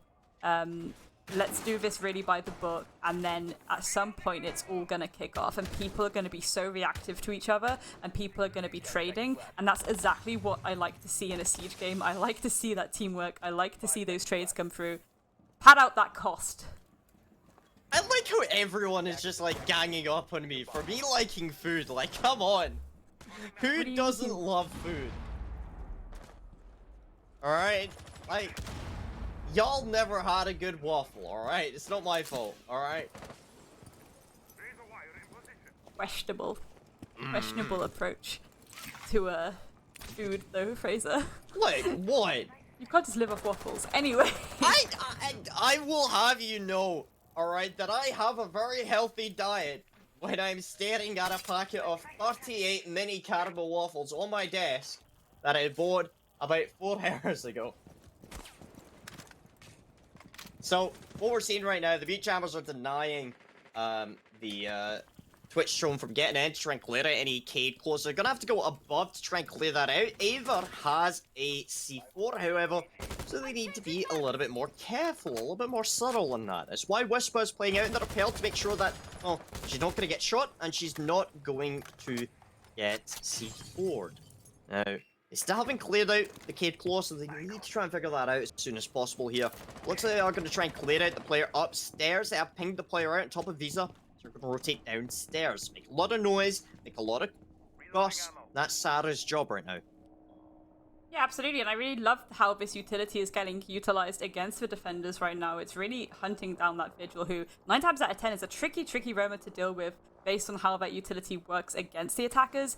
Obviously very, very hard to spot on drones. You know he's around somewhere, but you just don't know the exact positioning. So again, having that Jackal to give you that live ping is certainly beneficial. Emmy is going to take down Connie, and it's now a 5v4. Sarah's darting back to site. No, she's not. She's deciding to go upstairs. I don't know how I feel about that one. Oh, Sosu's going to take down Eve. We're going to see this verticality be utilized around this piano area, and the floor's going to start getting opened. Yeah, and what we're seeing right now is that the slowest fixation onto the bomb site is slowly working out. Sarah, however, managed to slip her way upstairs, as you mentioned, Grace. So she's going to be posing quite a fair bit of a mess upstairs. Emmy's trying to hold on to the flank to figure out where they want to go. The Claymore not going to get placed out. Do you see them pushing downstairs? Flank drone's in position there. Looks like Emmy's just trying to figure out how they can try and push onto the bomb site. Sarah, oh, gonna get shut down by Emmy. Lovely shot from position given away. Lady is going in for the plant. We are seeing Tiffy playing on that Maestro ELA cam. Gonna do a little bit of damage here. Be looking for the kill onto Twitch. Lady again going for the plant. Should be able to stick this one here. Means that the plant will go down. 2v1 situation here. Lady, so she both gonna push back deeper into garage. For now, Tiff's gonna have to rotate across over towards security hallway now. Potentially has information. As she's looking for the players, can't quite see them just yet. Is gonna have to make a move now. Still got some time, pre-fire across. Looking for some of these players. It's gonna get shut down by Sosu. Wonderful shot and a really good execution onto that bomb site from the attackers. I just can't get over how well both of these teams are just turning up on attack on this map. Like, again, this is a map that a lot of teams are sometimes really tentative to go to, because I find that what I've found from personal experience, like especially watching teams play as a caster, like a lot of teams, they will have a really good defense and then fall apart on the attack. On this map anyway, they'll have a really solid defense, and on attack they're like, what do? This isn't the case at all here. We are seeing really strong defenses, but we're seeing these absolutely solid, clean cut, by the book attacks, and it's working for both teams so far. And, you know, Coachella, they have caught up, you know, with Divina Victoria now, and that's gonna, you know, feel a little bit of pressure. Again, this is Divina Victoria's map pick, so I did expect them to do so well on their defense based on how their attack was, but so far they're struggling a little bit. So I mean, looking at the defense that we've seen so far, is there anything that you're liking from DV? Yeah, to be fair, I mean, I like, okay, you know, I'll say that whilst, to be honest, Vigil is probably one of my least favourite defensive operators on the roam, even though I know he's obviously very, very widely picked. I just feel sometimes if that player is, you know, dead, that's the utility completely gone. And I sometimes do feel that even going with a classic Jaeger, I know he's now a 2-speed, but it still works on the roam. Or even, like, again, I know it's very atypical, but like an alibi. Ooh, yeah. Because then you've got that utility on site. Even if you die, people may forget that you're dead or not react well enough, especially if people are going this gun-ho with it. And then you're getting that free intel when they're trying to go for the collapse. If you are trying to hold, especially if you're trying to hold as like a lone maestro, you need that intel, you need that live ping to come through, you know? Because that's ultimately what prevented the clutch last round. Yeah, I mean, so you've got Sarah playing inside of Visa for now. It's not really doing too much just yet. They're waiting for some pressure to be applied over on the western side of the map. Piano in particular. Ooh. Oh, that could be a little bit dangerous, actually. The position that Emmy is in could potentially get shot from the Vigil. I'll see whether that will play out. Asada, yeah, all she needs to do is just take a wee peek across the hallway. Might spot the player inside of Zulu. Or benches right here. Oh, she's gonna take point, going straight in through Sparrow. Again, using these drones to figure out, is it clear? Are these players here? They know where the Maestro is, so it looks like they might try and deal with them in some way, shape, or form. Yeah, it's curious because again we're seeing reactions to drone positioning, I feel, from DV, but you can't really determine where they're expecting to push from just because you see the drone. Could just be that they're just trying to work out your positioning. So it's an interesting one. It's an interesting one. We're going to get a nice SMG-11 to the face. Swaggy falling to Tiffy there, evening this up to a 4v4. Again, verticality is coming through. That wall is getting open. Those Selmas are going down, and it's looking a little bit tricky for Eve right now. As I say, holes above her, holes to the side of her. She really has to pull back and play this a little bit safer, and this has been an ongoing theme so far in DV's defense. Yeah, I mean, Whisper playing over by Sparrow right now is potentially going to hold on to wait for their player Sosu to make a push in towards Kitchen here, holding on towards that little rotate there. You know that there's somebody probably at the back of White Fans. That is indeed what Sosu could just wait for. Ava with another kill onto Lowry. The player is pulling their team up in dividends right now, as Connie is going to get shot from the flank. Will get shut down. It's going to waste a little bit of time here, but Eve, or well, Emmy, the last player on the board now for Coachella, needs to make a move here. This is going to be the match point for one of these two teams. Who's it going to be? Is it going to be for DV? Yes, it is. Tiffy will lose her life right at the very end, but Emmy, still on the board, couldn't quite make it happen. But this is it, okay? This is it. The last kill then, you died because you decided to take that gunfight, okay? Why? You know where they are, you know they're coming from that server area, you know Diffuser is down by breach. Why push it? Why not just pull back and hold that angle? This is what I mean about how they have to be a bit more smarter with how they're playing these late rounds. And again, it could just be like a nerves thing, but I do expect more from them at this point. And I know that sounds quite hard, but it's like I want them to be playing how I know they can play. And again, they've lost these rounds on defense when I know they know they shouldn't have lost these rounds, and it is just due to little things like that. Knowing when to play it safe, knowing when to be a bit more passive. It's becoming what I like to call a kill goblin. You're running around and you're like snuffling up those kills, and it's like fair enough, but like just play it safe. Like God, that's like me in a bakery, dude. I just really like sweet things. This is why I hang out with you, Grace, because you're sweet. Aww. But also because I get to make jokes about food all the time, and it's amazing. What, specifically with me is the only time you make jokes about food? Yeah, because McCready just looks at me kind of weird, and Dino's just like, what are you on about? I think Dino is like that about a lot of things, to be honest. Yeah, yeah. Yeah. Gonna see some pog mats come out in full force yet again. A lot of these players utilizing Frost on this map in particular, and even the last map, to be honest. Again, I really love that Frost is back in comp. Really, really missed it. Missed the upsets, missed the pog mat kills, missed the obnoxious downs that you get to see. So I'm such a big fan of it, especially, again, secondary shotgun, shield. It's just, mwah, chef's kiss. I really do love it. You know what? I'm such a fan of McCready. He is great. And I'm excited to get him back at some point as our desk host. But first, we need to get through this match here, because match point, series point for DV. Coachella still with several opportunities here to pull this one back. I would not be surprised if we see an overtime coming through this. Well, I say she's going to get the opening pick onto Sarah, however, and, you know, Connie's going to take significant amount of damage. I like that she's slowly rotating back down spiral stairs, going to take a bit more of a passive positioning, maybe go for a little bit of a rotate to a safe position.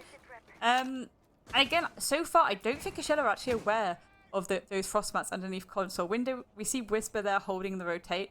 to the connector, but I don't think that she's actually aware of that frost mat. So that could be a little bit of an upset later in the round, unless it's spotted out by a drone, or indeed her eyes if she is upside down and smashes out more of that window. You're going to see the Ex-Kairos come out and open a line of sight into meeting what has happened there. Let's Ludi, go, lady. again, walking in. The plant is going down. This is a theme I'm seeing. Just going in, getting a kill, immediately planting. Swagger's going to take down Eve as well. It's a 2v5 situation, Fraser. Yeah, I mean, looking at the opportunities here, I mean, Dina, last player in a 3v1, she's going to get shut down. Coach Ella going to be pushing this to overtime. Look at this. These players are just going all of the way to the end of the line. This is like Interstellar right now, with the bit where they're, orbiting around like a black hole, and it's like, they're reaching the point of no return, and they're like, stop, this is impossible. And they're like, this isn't impossible, this is necessary. The thing that's worrying me right now is that No? normally in this situation, I would say, okay, overtime, defense has the advantage. It's consulate defense overtime.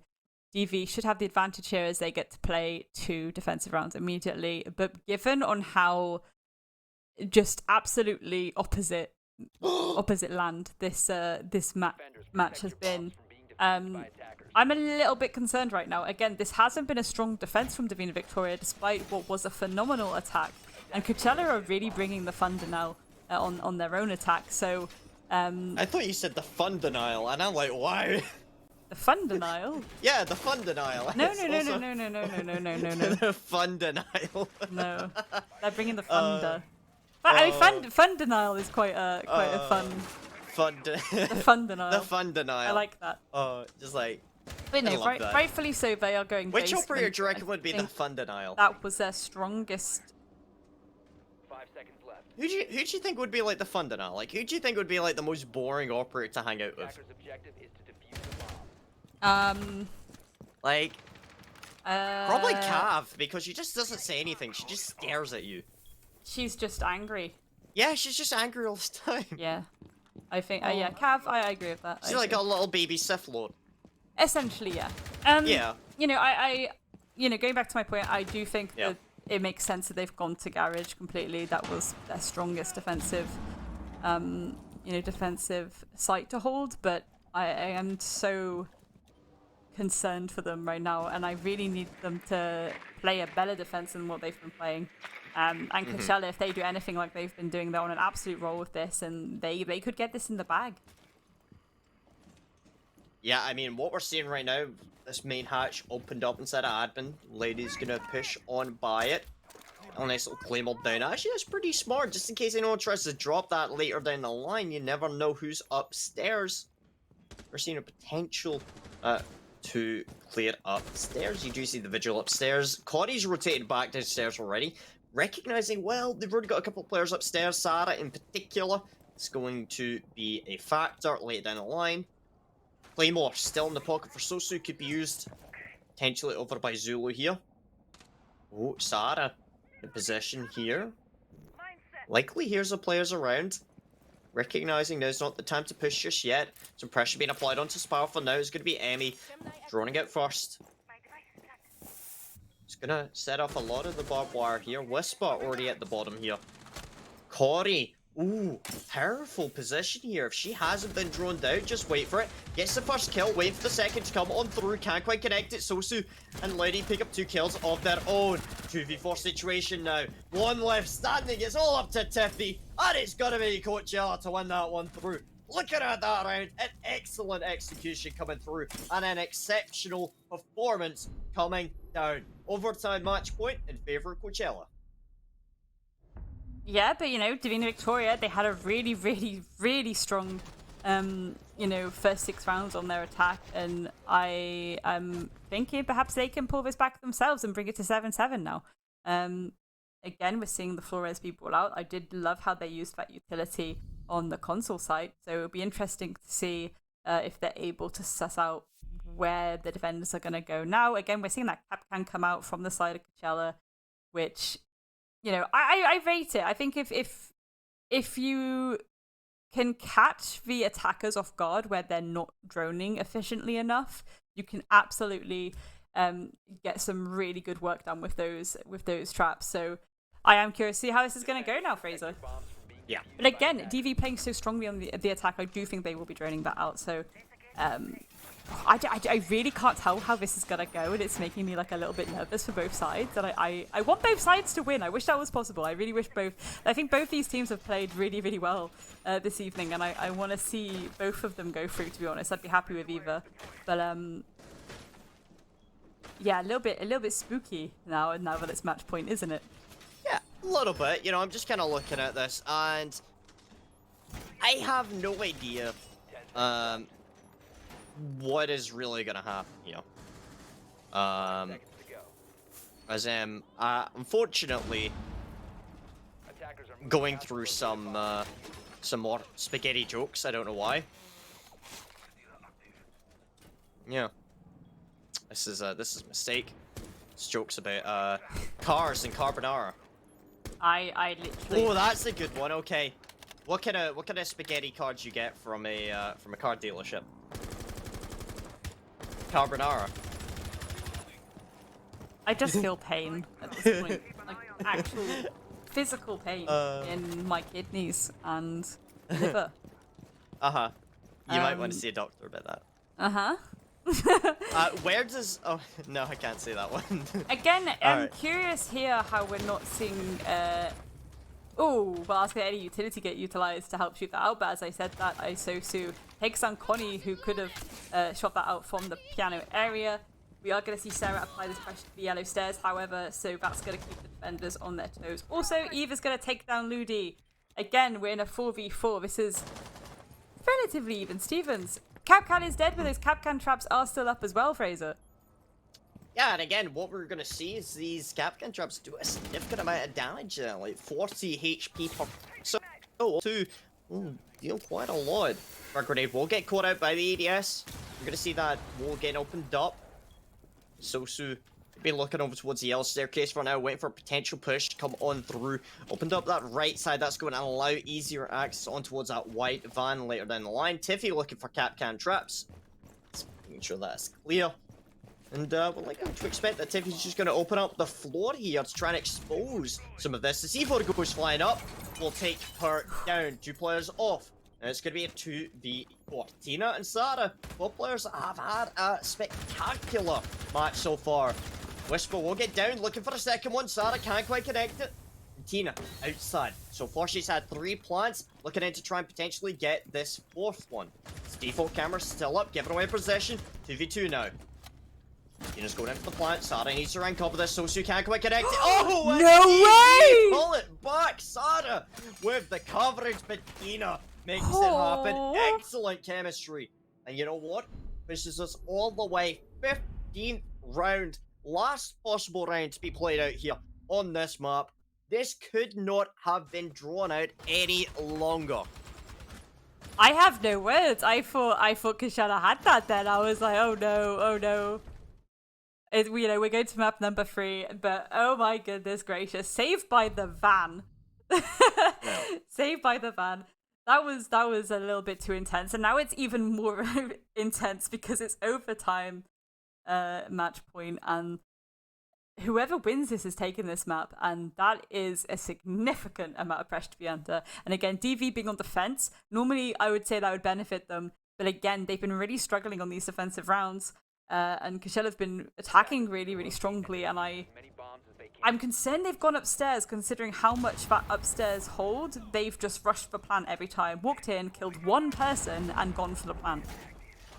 Yeah. Don't know how I feel about the fact they've chosen this site, to be honest, Fraser. You know what, I'm honestly not too surprised, because I think this has been one of the bomb sites that they've played the most here, despite the fact that they have lost a significant number of times. It's clearly something that they are interested in. Why is it so hard to eat spaghetti? Why? The thing is again, okay, so what's going wrong every time here? Someone's walking in, they're killing that player, they're getting the plant down. Let's have someone now play a little bit closer to that player that is going to be holding the meeting party room. Like, that needs to happen, absolutely. we're not giving them that opening again. That's how they should be thinking, really. Or like again, maybe utilize more utility up towards that doorway area, or even on these windows here. It's risky biscuits, and I feel very concerned for DV right now. Very, very concerned indeed. And I really want to see their positioning ideally, because I think Coachella, you know, they're gonna clear this really, really well, because they have done the last few times they've attacked it. Yeah, I mean, it's just, you know, they're playing Siege as if they've had competitive experience. It's insane that they know what they're doing. I love to see it. I mean, you've got Ava playing on top of EL, so they're going to try and clear her out at some point using the utility. You could potentially see them playing on the windows. Again, I'm interested to know how they're going to do it. Nope, they're just going to push straight on up and shoot them. Yeah. Connie gets the refrag onto Soso. That's good. Emmy's taking a fair bit of damage, but she's otherwise inside of bathroom. The frag grenade goes in. Sarah takes a bit of damage, pushes back onto long desk. Looking over towards this right now, this main push is going to be applying themselves liberally in through bathroom, but also in through yellow. It's the reason why we're seeing so many of these defenders stacking up on top of long desk and inside of printer. The problem is they're letting go of the B-bomb side. Lady, play with the diffuser. Should be going in for the plant here. We're gonna drop below, C4 in the pocket. Connie's trying to get the kill from below, can't quite connect it there. The plant has now included Sarah. Took a little bit too much time, the player's now outside. C4 goes off of it, enough damage. Lady on this main connector wall. Do you see double run it coming through? Tina is gonna fall there. Swaggy will get the kill there. Connie's gonna rotate up 3L. 3v3 situation here. Will get shut down from inside of the bomb site proper, and also a player in bathroom. Sarah will be using the information from Connie to figure out where they are. Emmy shuts down Connie. Lady shuts down another, and again, Swaggy shuts her down. It's gonna be Coach L coming back on the second map to push us to the third map, I believe, of Villa. Yeah, that was absolutely well played. That was incredible teamwork towards the end there. Angles being held perfectly. Couldn't have played that better, to be honest. Like, genuinely couldn't have played that round better coming from Coachella, and they absolutely deserve to take that. Again, slightly upset about the fact that DV, they had such a strong attack. If they just held it down on defense, this could have been theirs. This could have been theirs. But no, we're going to go to map number 3. And both these teams are still in for a chance of winning this evening. So, yeah, pressure's on, Fraser. Pressure's really on now. Yeah, I mean, I'm not too surprised that we're seeing all 3 maps being played out. You know, I mean, when you're looking at both of these teams, it's very clear that they're very evenly matched here. What I am interested about, and actually something I'm going to highlight, is the fact that Coach Ella were able to bring it back, and something I would like to credit them for is the mentality that they were able to bring in. I think it is entirely fair for me to say that there's a lot of people who, in the nicest way possible, wouldn't feel confident doing that, or at least wouldn't be in the mental headspace to pull that one back. So it really does say a lot about the players on Coachella that they are able to come back from that. I really appreciate that. I respect that quite a fair bit. I definitely couldn't. My mental would be choked. So looking over towards this right now, the individual performances from DV, again, players like Ava, Hina really kind of stepped up a lot more in comparison to some of their previous matches, say for example, last season. I think overall, I like that we saw the full width and breadth of both of these two teams. It's not just about what one key player can do, it's about what all of these players can do. And you know what? Going to a third map, I like it. Absolutely. And again, the third map, ladies and gentlemen, it will be Villa. So that is going to be anyone's guess, really. Again, the largest map in the map pool. Considering how these last 2 have gone, I have absolutely no prediction at this point. I think that they're both pulling these incredible things out of the bag, and I'm being very pleasantly surprised. And may the best ladies win. Yeah, I think there's not much else we could really say about it. Again, like, I'm not going to try and get into too much analysis about it. At the end of the day, what we're seeing right here is good application of mechanical skill mixed in with some strategy and some team play based gameplay, and I think that's great. But Villa, I think it's just going to be a fun one. So you know what, we're going to go for a 5-minute break just so we can get everyone back into the lobby, get everyone a nice little 5-minute fire break so they can get some food, get some water, maybe some nice lovely Carabao waffles, and then kind of take it from there. So you know what? Please don't go anywhere. Or if you are going to go somewhere, get some food. It's healthy for you. We'll see you real soon.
Good afternoon, ladies and gentlemen. Welcome back to CCSW Season 2, Playday number 3.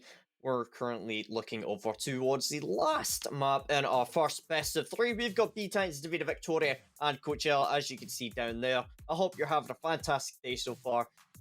Grace, it has been an incredible best of 3 so far. We've had 2 maps going down. First one going for the side of BTITANS, Davida Victoria, and the second one to Coachella. So, looking over towards this third map of Villa, what do we expect here? I mean, I honestly have no idea. Again, this came down to the decider. So the decider is always a funny one because it's like, have either of these teams forced this decider this way? Only time can tell. Only time can tell. But what I will say is, obviously, BTITANS, they struggled last map on their defense, despite it being their map pick, and they're starting on defense this time. So I am slightly concerned about that. Again, I really want to see them maintain a very strong hold on all of these sites, but I do think there's a little bit of overextension, over aggression at times with them, when they can play more passively and just hold angles. So I'll be looking out to see that. On the side of Coachella, again, I wouldn't say they struggled with their defense either. It's just BTITANS had a really, really strong attack the last game, and again, Coachella, once they get into a kind of roll with it, they just are unstoppable, it seems. It's like kind of watching a snowball go down the hill and it slowly becomes like a giant boulder of snow. You know, let's see how these bans go, Fraser. Let's see how these bans go. We might get a clearer picture of how this may go. Again, do you reckon the Dean of Victoria are going to now ban out Ash, as we've seen them done every single map this evening? I have no idea. We're going to find out. Jackal to get banned out there. Okay, fair enough. Jackal, very powerful operator if used in conjunction with a roam clearance. We did see that previously. She mentioned Davina Victoria had banned out the Ash before. Fair enough, they're not going for that this time. Ash will now be in play. Hallelujah. Can already hear all of the rank stars that are watching right now squealing with joy. Looking over towards a hard reach ban personally, I would like to see, but no. Dokubi go down for a Coachella. Aces in play, Thermite, Habana, and arguably most importantly, Thatcher. So we can expect that Thatcher and Ace will be played out, as well as Habana, potentially, in order to open up multiple lines of sight. You're generally going to want to bring the ranged hard breach over operators like Thermite, primarily because you're a bit safer from any C4s, which are quite prevalent on this map. The Mira ban, again, there's some very powerful and viable spots with Mira currently on this map. So I'm looking over towards a Valk or potentially a Wamai ban coming down, maybe a Cade if you don't want to deal with that. I think DV really have the opportunities to play how they want to here. Pulse ban, very specific to this map due to the power of having that pulse down below in areas such as piano, dining, kitchen, and also living room to a limited extent. There's a lot of verticality that you can really establish there with that pulse. So banning that out, fair enough, is going to force them into other intelligence operators such as the Valkyrie or maybe a, let's say for example, a Mozzie. Yeah, I mean, one thing I will say is I think that it's interesting that the Thatcher wasn't immediately taken off the board, as we do often see on most maps, to be honest, but certainly on Villa. Yeah. I think, yeah, the Thatcher Kaid ban is something I prefer for Villa because it kind of forces, Mavericks or verticality, which can then waste a bit more time if you are defending first, which DV are. Again, with that Jackal, fair enough if they're going to go for this massive roam game, but this is again where I am concerned because historically the roam can sometimes be a little bit squiffy. So again, really, really going to look at where this positioning is, and I think certainly on a map like Villa, you need to be duo roaming close together for that refrag. So let's see how they set this up. I mean, we're seeing the bandit be brought out, but again, we are going to see that Isosu out the Thatcher, so that'll be taken care of very, very quickly. And then those Selvas can be thrown from a safe distance. You don't even have to step into study, really, to get that study wall open if you don't want to, if you don't want to risk this potential of a C4 from below. But I don't know, it's going to be an interesting one because I really want to see, again, where DV are going to be holding this. Especially given how these standard pushes go. I think this is one of those maps where there's definitely standard pushes to it. And as soon as you can roughly guess where these attackers are coming from, you should be reacting to that quickly. Perhaps some utility be used be moved rather. You can't afford not to. It's such a large map. Yes, I mean, what we're already seeing, as you mentioned here, we're seeing a master side clearance coming down. They're going to drone, and such as Tabastro, Statue, Trophy, all that area, all that jazz, push into 90 hallway, open up Revolt, and then, all likelihood, go for that B bomb plant. But you've got to deal with some of the roamers. Sarah, Corey, valuable mentions here, playing inside of Statue and Trophy. Are going to be the first point of contact as nomad air jabs are being applied out. Interested to know whether anyone is out on the drones. This looks like Sarah could potentially be misdroned right there. She didn't shoot the drone. I mean, Swaggy's going to lose her life there. Again, drone drills. Focus on them. We do see the refrag coming across. A lady takes in one. Attempting to pick up a second one. However, not quite able to hit the Jaeger for Zofia. That's worth it. As well as the Nomad who only applied one air jab out. Right now, Connie's doing a really good job right now. Wasting a lot of time, a lot of utility over there. They're gonna have to try and clear her out in order to push into 90 hallway, and they need that.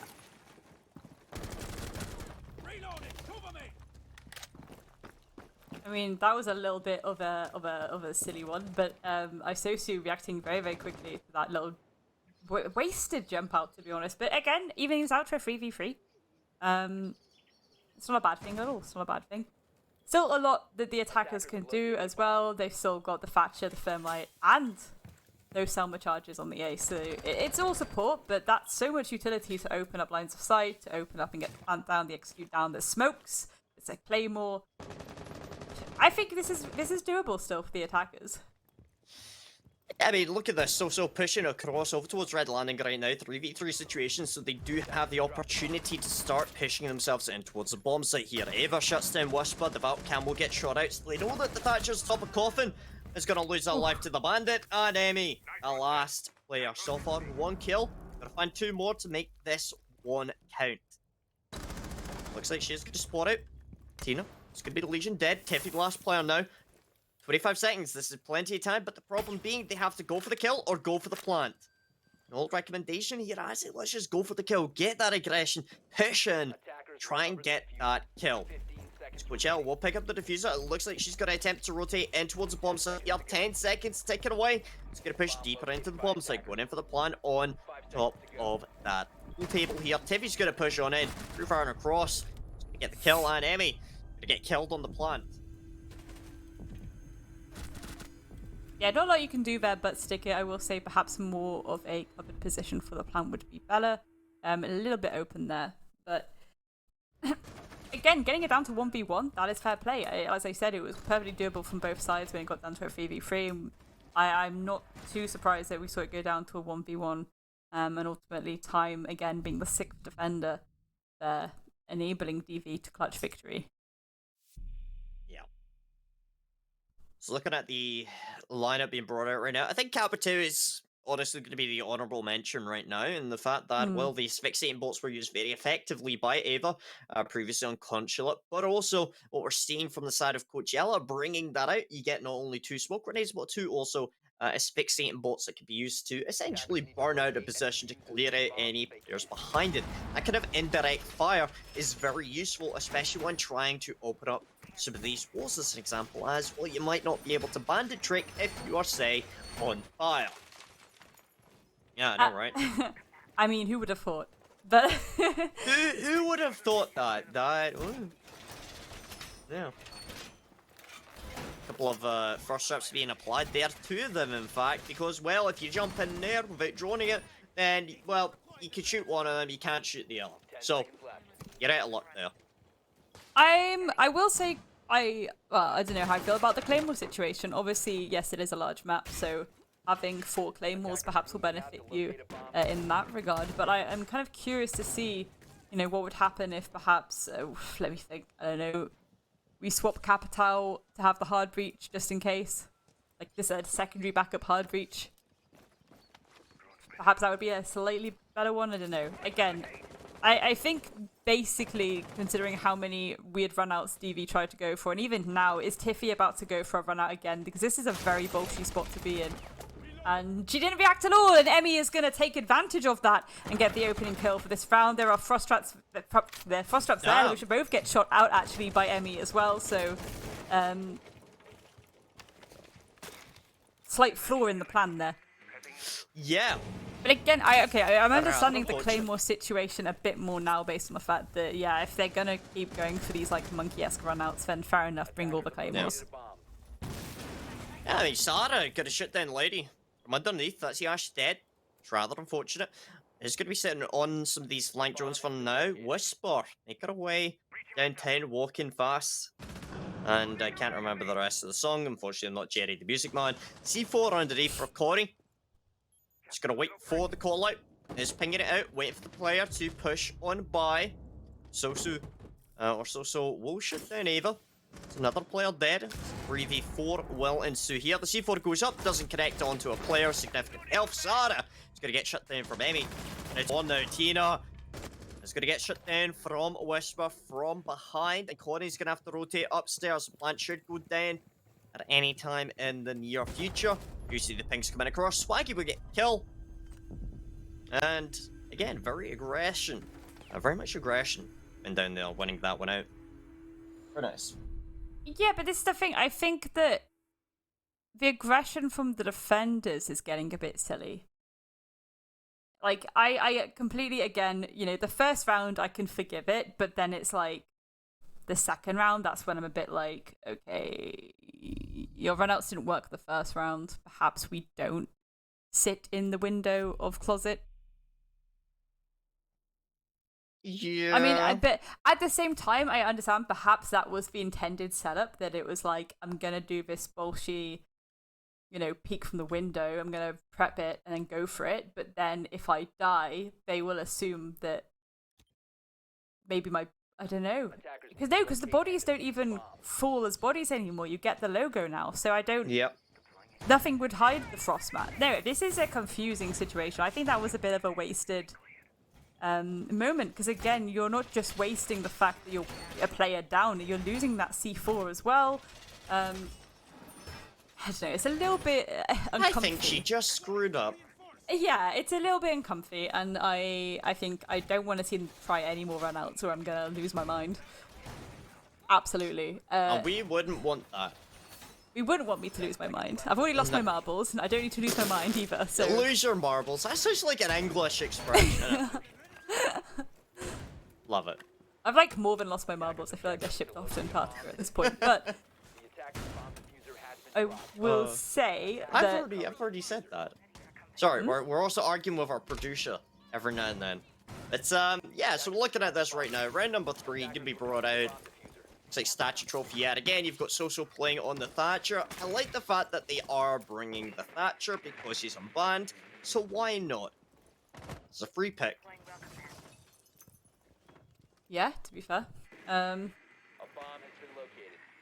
Again, it's not just for getting those walls open, though. It's not just for aiding the hard breach. It's also such a good thing to use for utility clear.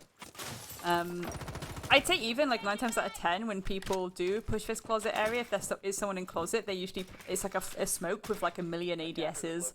Yeah. And that is like a perfect opportunity to use those Thatcher EMPs externally, actually, to clear a ton of that utility. Yeah. So I think that's an interesting one. Yeah, and Consider. again, like that kind of cupboard meta, or the closet meta, is kind of fallen out of fashion in part due to the Jaeger ADS changes. He's no longer nearly as powerful as it used to be, where you usually have like an L with the Airflow 12 stacked up in there, potentially a Warden. You just don't really do that anymore because the utility that you need to expend in there with my magnets, I know, you still shields. see it tons at the moment. Like, I've seen it tons. In, like, Yukon and Yukon 2, we've seen Well, it yeah, tons. but I mean, that's Yukon too. I mean, it's not exactly the highest echelons of competitive play, let's be honest. Yukon as well. Flurry of kills coming out from Divine Victoria here, as well as Kashala. You know, they are starting to fall now. It's a 2v5 situation. I mean, they cleaned up that round, and Evie, in fact, is going to also take down Luigi as well. It's all down to a Sosu. 1 EMP and a dream. Yeah. I mean, Soso Main outside right now is going to rotate in towards cupboard. It's going to make that way on in. Walls have already been opened up, so going to have to try and make a move to figure out how they want to progress past this point. You've gotten into the building, that's good. There's a couple of players scattered about, but all of their guns, or at least most of the guns, will be trained on you. It's kind of like a Mexican standoff if you're on your own and everyone is against you. It's kind of like Among Us, actually. Anyway, she's going to lose her life right there. Flawless round coming down. Sarah pings the diffuser, knows the players across, default cams, but also vault cams being placed out to provide a lot of information, and that is going to work out in their favour.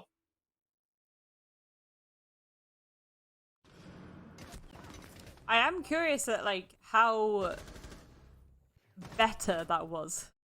If that's terrible English, but like that is you know, they're showing up a bit more now. This is how they should be playing their defense.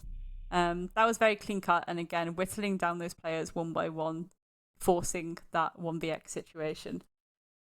With a lot of time as well, a lot of time for them to just kind of hang back and chill. And that's kind of what I want to see DV do a bit more. And that's exactly how I want them to be playing these defensive rounds. So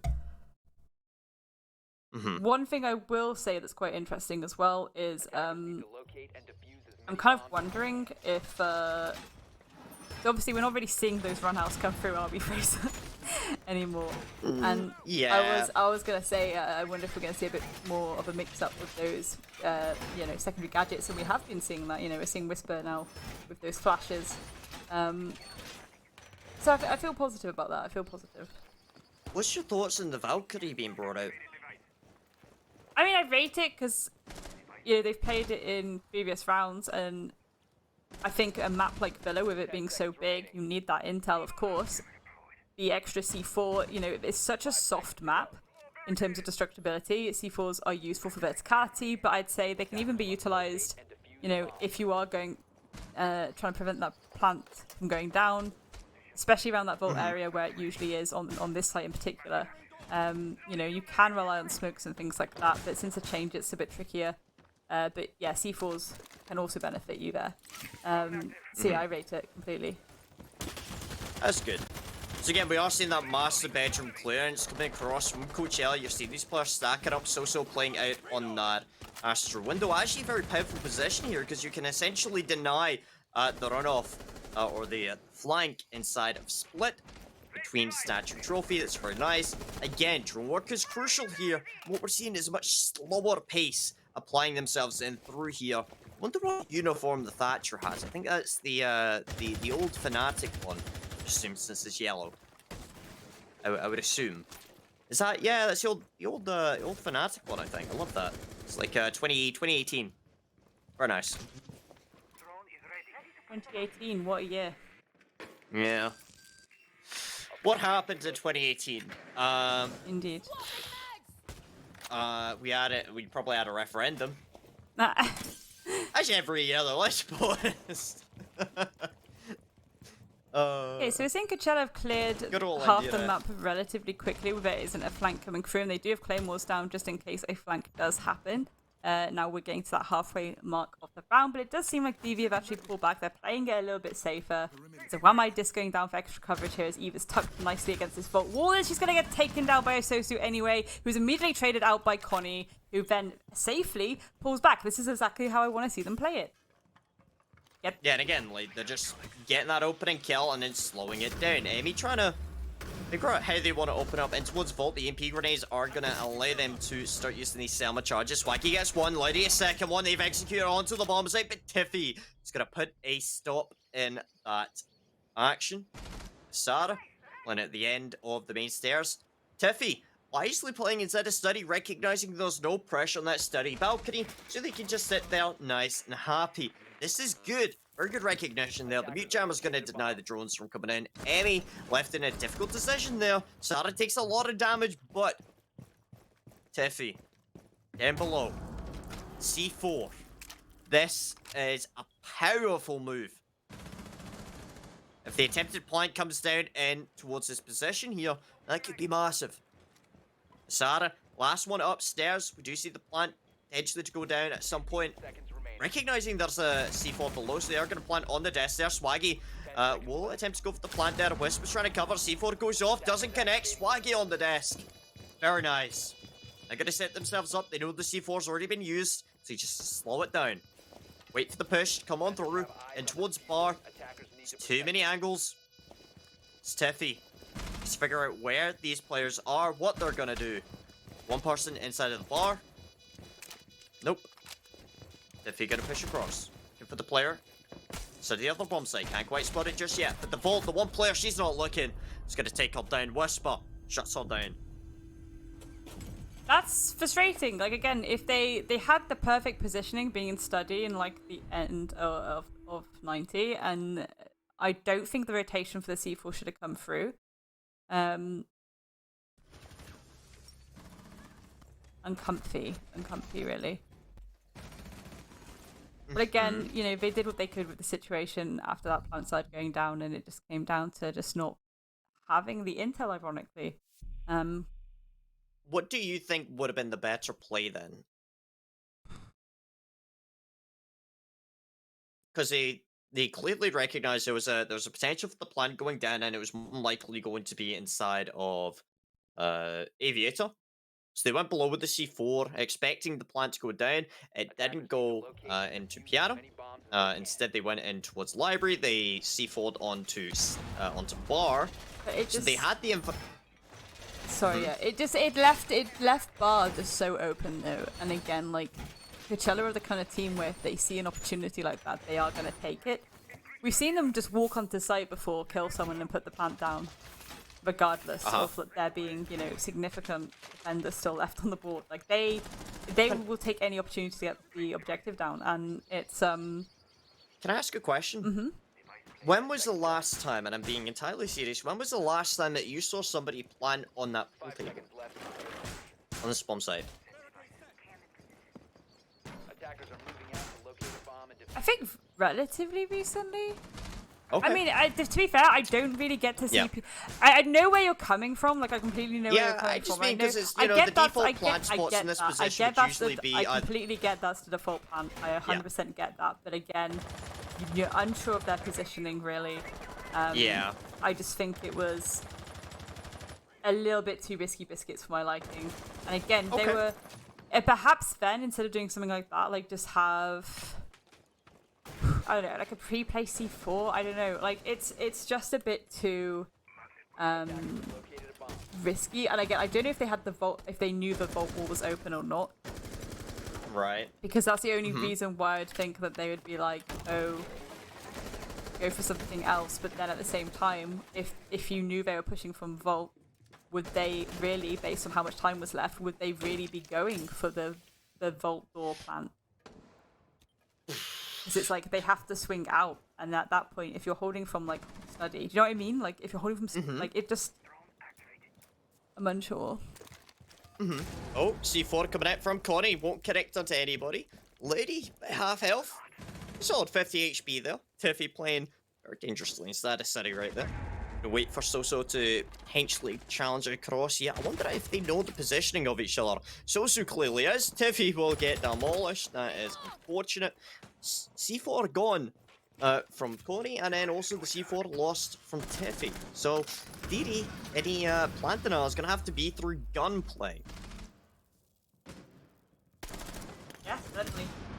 And again, Eve safely pulling back, and again, I think this is something that they're actually starting to do more now that this is the last map. This is the map where they have to 100% not make any little mistakes. So we are going to see them, you know, play it a bit safer and pull back once they've done a little bit of a, I'd say a tiny bit of a time waste. I mean, not too much, but we are 50 seconds on the clock though, and Ludi's going for this really massive flank here and actually going to catch Connie off guard, whittling down the defense of Divina Victoria evermore. Isosu is also going to take down Eve. It's a 2v, make that a 1v5 situation. It's all left down now to Tina, who is then shut down by Whisper. Flawless round coming through there by Kushala.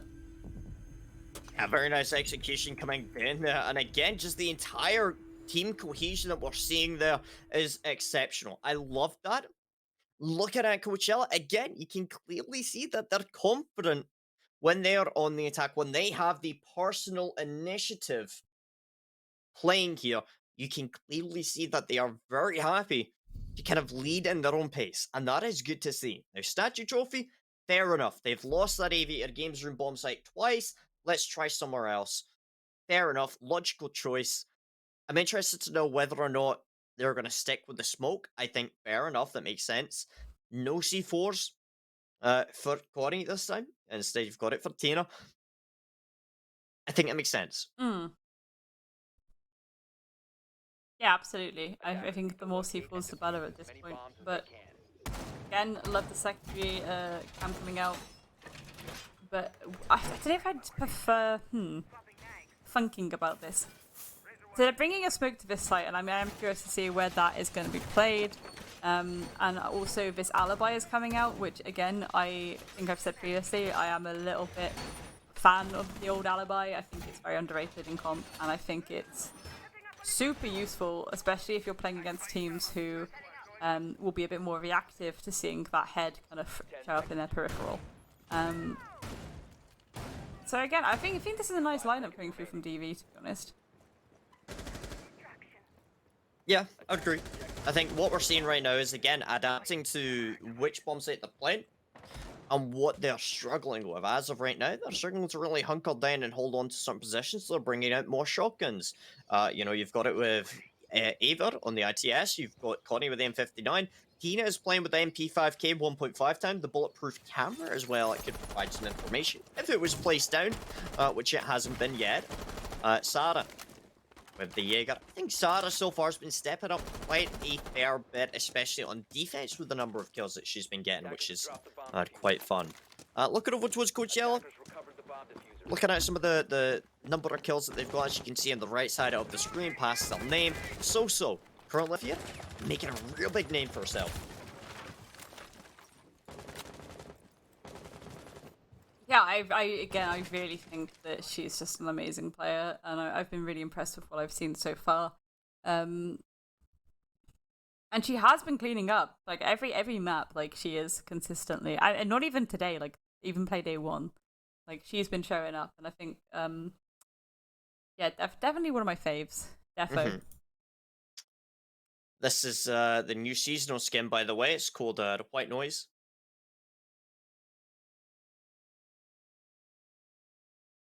Oh, I don't apologize. Not my problem.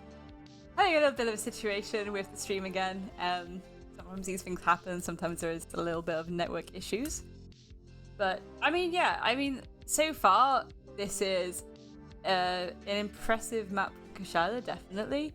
But I will say there are just some little mistakes being a Victoria making that I just feel saddened by, I will say. I think they are capable of so much more than what we've seen, and even that. Like, so what are you thinking of? What kind of what do you think they could work on as a team?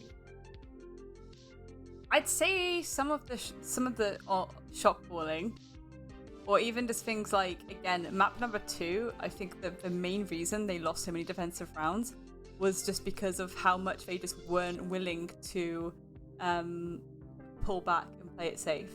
Diffuser's miles away from the last defender, but no, let's push up and try and bring that fight to them. It's little things like that. It's just like they are like silly mistakes that they shouldn't be making, and the fact it's gone to map 3. I'm not gonna say it's because of things like that, but it kind of is. But at the same time, Kushala have just been playing so well, and even the thing is, on this map, Kushala have genuinely been playing really well. Fraser, like. It's been a significant show up, and we're seeing some really strong teamwork from them. And again, I'm not gonna really say the DV are playing it's not a bad thing at all, like the way they're playing. Like, they're really not playing badly. There have been times where on this map especially they have been playing it a bit safer and they have been pulling back, and I've been like, yes, good, finally. But it's just that's it should have come beforehand. It should have come on map number 2. So again, this being a very large map, it's a tricky one, and I thought the roam game would be a lot different to what we're seeing based on that Jackal ban, and I'm not seeing a strong roam come through. They are playing it safe, but then it's like, why bother with the Jackal then? I mean, what I would say to counter that is what we are seeing right now is classic DV. You've got 2 players out in the roam. You're generally looking at Connie and Sarah. You're expecting them to have limited impact. As a reminder for everyone, if you're kind of new to competitive Siege, The purpose of a roam isn't to get kills. It is to waste time. It is to waste utility. That is what they're doing. If they're getting a couple of kills, great. However, that is not the prerequisite to a successful roam. What we're seeing here, yes, it's aggressive to an extent, over-aggressive. I would agree with that. However, I think that comes down to personal initiative, which is necessary in a competitive format. When you've got 5 players on a team, these 5 players need to know what they're doing. This is 2021, okay? If we're looking at the way that a competitive lineup will work or function, you're not going to have one IGL that is telling every single person what to do based on an entire rigid format and schedule. That is obsolete. What you'll generally have is 5 players that are capable of individual initiative and individual performances that are out off the bomb site. They're doing their job. They'll rotate back. They'll have a shot caller, but their main focus is what they are doing individually. And I think that is why you see some players popping off more than others. Just to reiterate though, like when I say shot caller, when I say they're shot calling, I don't mean an individual telling them all what to do. I don't mean an IGL. I mean like shot calling as players, like in general. Because again, it's the mistakes of individual players. Nothing to do with the strategy. Nothing to do with that initial setup. Nothing to do with the initial positioning. It's for late round occurrences that are letting them down a little bit. Again, over aggression, going for kills when you absolutely do not need to. But time is for 6th defender, Fraser. And if the diffuse is the other side of the bloody planet, you don't need to go to the attacker. You absolutely do not. You can just sit back, have a sandwich, wait for them to come to you, you know? So it looks like we do have the game back, which means we can continue on with this one. Looks like we are going to an Aviator Games Room bomb site for the side of Coach ELA. BTITANS to Victoria, looking like they are going for that massive bedroom clearance, applying some pressure. They've got a couple players down below, actually, something I'd highlight, just to make sure there's no C4s underneath, potentially to try and catch out So-So. I like this.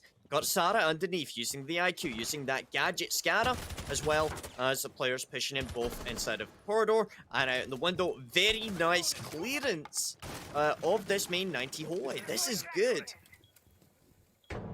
Yeah, and this is a really speedy uptake towards the the site as well. This is, balls getting opened, 1 minute 15-ish.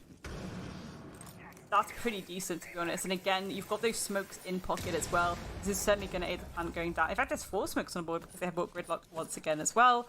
Swaggy, however, nice melee to the face as Sarah falls on that IQ. Yeah, and again, Sarah dead down below. That's going to lose a bit of a hassle here. Wisp is going to lose her life there to Ava. They're applying some pressure in through Coffin right now.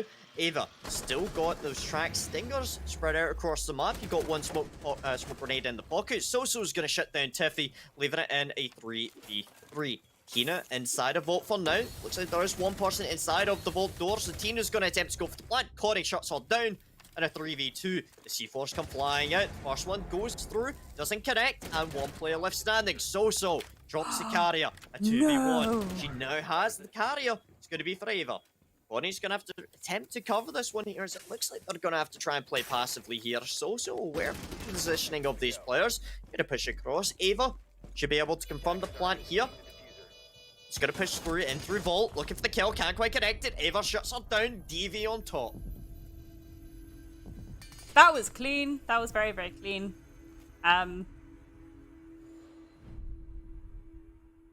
Again, in terms of plan position, I think that was quite clever because they went for a kind of unusual spot for that.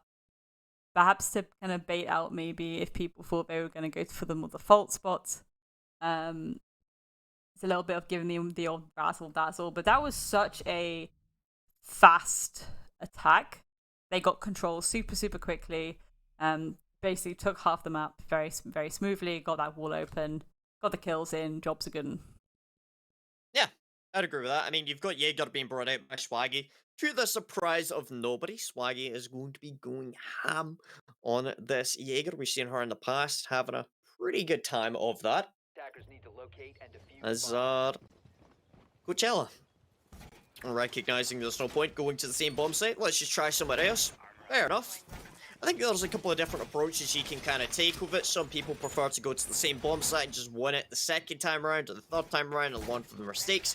Other people, they just don't want to take the risk. Forget about it, we'll come back to it. Let's go to the next one on the list. Let's try and keep that momentum going. I like that Coach ELA and DV can have differing mentalities toward that. I think that's always quite healthy. So I'm interested to see what Coach ELA will attempt to do with this. 5 seconds to insertion. That's something I haven't seen in a while. A cheeky rook with the lads, bringing out the old woolly jumpers, giving a little bit of a health boost to the players. That's gonna be an interesting one. Do you think we're gonna see a little bit of aggression here because of that? Yeah, I mean, I think last map we did see the dock be brought out by Connie. Swaggy's shutting down Tiffy, so clearly that's feeling pretty happy. You know what I mentioned about Swaggy having a fun time on Jaeger? Yeah, that's what I meant. Tiffy off the board, she's not going to be too happy about that. She'll be pretty grumpy about that, I know her. It's unfortunate, losing the Thatcher early on, you're going to have to rely more on the IQ to go underneath to try and clear out any Cade or bandit batteries. Amy is going to get someone down. It's polished there. Corey aggression pulling it back in their favour. 4v4. The ZDD does go off, dealing a bit of damage onto Sarah. But again, this is why you bring out the IQ, is to scan these out. C4 goes up, Sarah shoots it out. Looking for the kill, can't quite connect it. Lady takes her down. The refrag comes through. That is good. Clean, says So. She shuts down Corey in retaliation. A 2v3 ensues here as Tina and Ava and the O-Lens left standing for the side of TV. See, this is what I mean. Like, as soon as I saw the rook, I was like, there is going to be some cheeky parts of aggression. But then we also saw some aggression from the attackers as well. Just that cheeky waltz up to statue. I rate it. I rate what both teams are doing right now. And again, I think that sometimes it can really benefit you to be a little bit aggressive. But this is the kind of aggressive I mean. It's kind of like, you know where they are and you can take that chance. It's just working out if it's the appropriate time for it. But so far it has been. Yeah, I generally agree with that. I mean, what we're seeing right now, Ava applying some pressure in towards bathroom from now. Does have that F90, powerful weapon. It's got on ADS, however, Whisper's gonna shut her down, leaving the last player alive, Tina. It's gonna be holding a couple of angles for now to figure out what they want to do. She does have carrier. She's got a nice little gun. Does have a couple of drones. She's got 40 seconds to make a decision here. That will impact the last of this round. I mean, yeah, we might see them go for a little bit of a tactical timeout now, but, you know, I think knowing the DV girls, they are going to try and still clutch it out, which is what will happen, but unfortunately, yep. Shield coverage, always a bit of a pain in the bum to go against, so Kashella taking that round. Yeah. So if you had Games Room could be brought out yet again, okay, fair enough. They've had one round to kind of change up their mentality and change up a little bit of the dynamics of this map. And there you go. What we're seeing right now, DV swapping up some of the roles. They're trying different things away from the Thermite onto the Thatcher is going to be Tina and Tiffy bringing out the Ace instead of the Thermite. Interesting, fair enough. You know what actually kind of disappoints me? The fact that I haven't had the pleasure of seeing Tiffy playing on Habana in just over a year. Attackers need to locate and defuse bombs. She was pretty good at that over here. But Especially, times change. Did she not play Habana the Payday 1? Probably, but my memory is so bad that I can't remember. I don't even know what day we're on. Thursday? Tuesday? Oh, Thursday. What do I know? I think. Yeah, I to be fair, Can we get production in our ear to tell us? And CCSW is always on a Thursday, ladies and gentlemen, for you. Yeah. So that's how we know it's a Thursday. You know what? 10 seconds left. I really want to stop saying ladies and gentlemen and swap that out for guys, girls, and non-binary pals, because honestly, that is so much better. Attackers I thought you were gonna rhyme it then, and now I'm disappointed that you didn't. I did. Guys, gals, and non-binary pals. Oh, it does rhyme. I beg your pardon. Yeah, It does rhyme. It's- It was Bernie Sanders said that. Well, so we don't know what Dale is, and I don't know what rhyming is anymore. Good, we're on a good flow But right we're now. on a good even track here. I love it. Love to see it. So again, we're seeing a standard push where they're gonna try and take that study of the Thatcher, which, you know, I respect it when teams do that. And we are gonna see a secondary push come through from that bedroom area as well, just to add an extra dimension of pressure. Expecting study to be cleared of utility relatively quickly, considering there is a Thatcher on the board, and you know those EMPs are powerful. I would hope they're not gonna waste one so much on the Aruni, perhaps try and roll one under to clear a bit more of utility around the door, but we will see how that goes. Swaggy waiting patiently for this secondary push to come through. Again, no one dying just yet, but give it 30 seconds or so and I'm sure we'll see a flurry of kills come through. I spoke too soon every time, I swear to goodness. Sarah gonna take the pick onto Ludi. That is the Aruni off the board. That is extra utility for C4s off the board as well. A good opening pick for Divina Victoria.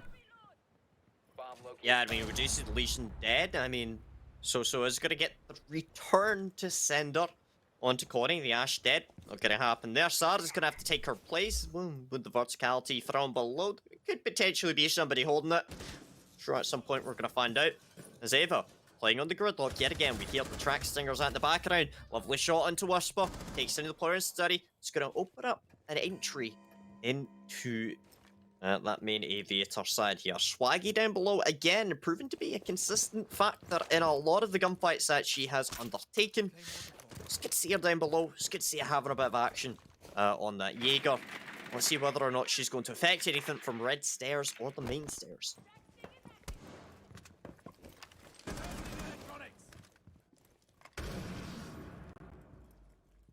And again, we're seeing these EMPs being super powerful, and every time that vault is getting opened with such ease because of that utility, really does make everyone's job a lot easier to be able to clear utility like that. So again, I'm still surprised how it wasn't immediately taken off the board, but now to be the Victoria on their attack, I'm understanding that perhaps they wanted to leave it on the board for their own attack.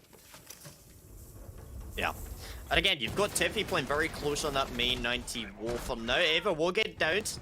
Potentially pull away here. Swaggy is going to be looking over towards the goo mine that has been detonated on top of the main stairs. So playing over by Coffin. Tina is going to be pushing across here. They can't afford to go for the revive here. Tiffy can't quite connect the kill onto the player behind the bar. There it goes, and that's the entry that they need. Tiffy going to be trying to stick plant for now. Nobody's going to be covering. Looks like Swaggy and Soso, they're aware of the positioning here. Soso's going for the flank, going across. Key9 pistol in hand for Tiffy. Needs to go for the reload, go for the gun. He's going to get shot from behind, and Soso, triple kill for her. That's match point, ladies and gentlemen. Match point, final map of this best of 3. Very, very spooky now for Divina Victoria. Ultimately, it's such a difficult position to be in when you're not sure, okay, do I keep the pistol or do I try and reload? But you don't have the time to think when the pinch is coming in, Fraser.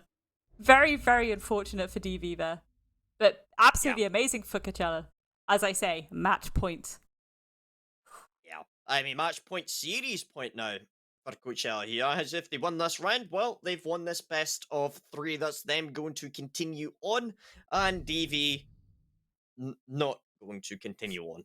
I guess. I don't know. I have no idea how this law bracket works, whether or not they have another opportunity or whether they are out entirely. I'm sure our production team is going to tell me.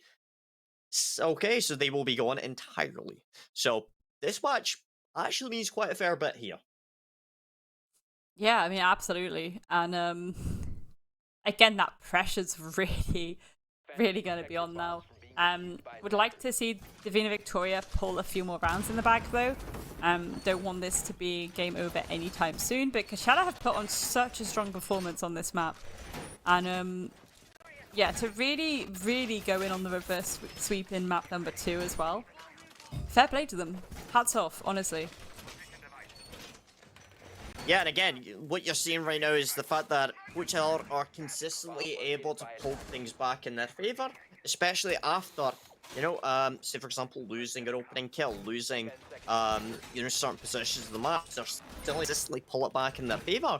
Right now, looking at it, 6-3 scoreline with DV on attack, it's going to be a bit rough for them to try and make this one work. Yeah. But, you know, they do have the utility in their pockets to deal with it. Those factory MPs, smokes, claymores. There's a lot of soft destructibility there. But obviously they are on the largest map in the game, so there's so much map control to clear very, very quickly. Oh, Ooh! he's just kind of popping up saying hi. Or hey, because, you know, he's Norwegian. Is he Norwegian? Yeah, he's Norwegian. As, looks like we're going to be seeing a pantry take coming across here. Ooh, very aggressive, very ballsy, honestly. So you're going to see some utility being burned out here. Connie's likely just going to push straight on through. Clear out Swaggy. It's going to take the hit from that EDD, but the damage has already been dealt. We need to start making a move here. Let's fully exploit the aggression that you are making here. They know where you are now, and there we are. Ludi is going to take down E. She's going for the revive, the absolute mental that's going on right now. 3v3 situation with a flurry of kills. Go out, Fraser. Yeah, I mean, what we're seeing right now, 3v3 scoreline right now, this is what you needed if you wanted to push the momentum back. Connie needs to make a move in here, but the problem is there's too many players, too many angles. She knows where one of them is, she's just going to wait. So, if she peeks this, sorry, love, you're gonna get your head taken clean off. As, well, a couple of, Zofia Lifelines are gonna go pour on in. So, still playing behind the bar. Connie, just waiting nice and patient. It's gonna swing across, it's gonna jump outside, try and pick up, pace, pick up the momentum, move somewhere else, let's try something else. Sarah, looking over towards laundry here. Yeah, going to laundry, but again, this is the thing. They are in a slight disadvantage here. It's a 2v3, and also Sosu is just playing so aggressively. And, well, Ludi as well. She's going to take down Connie. It's all left down to Sarah now. Can she manage to clutch out this 1v3 situation?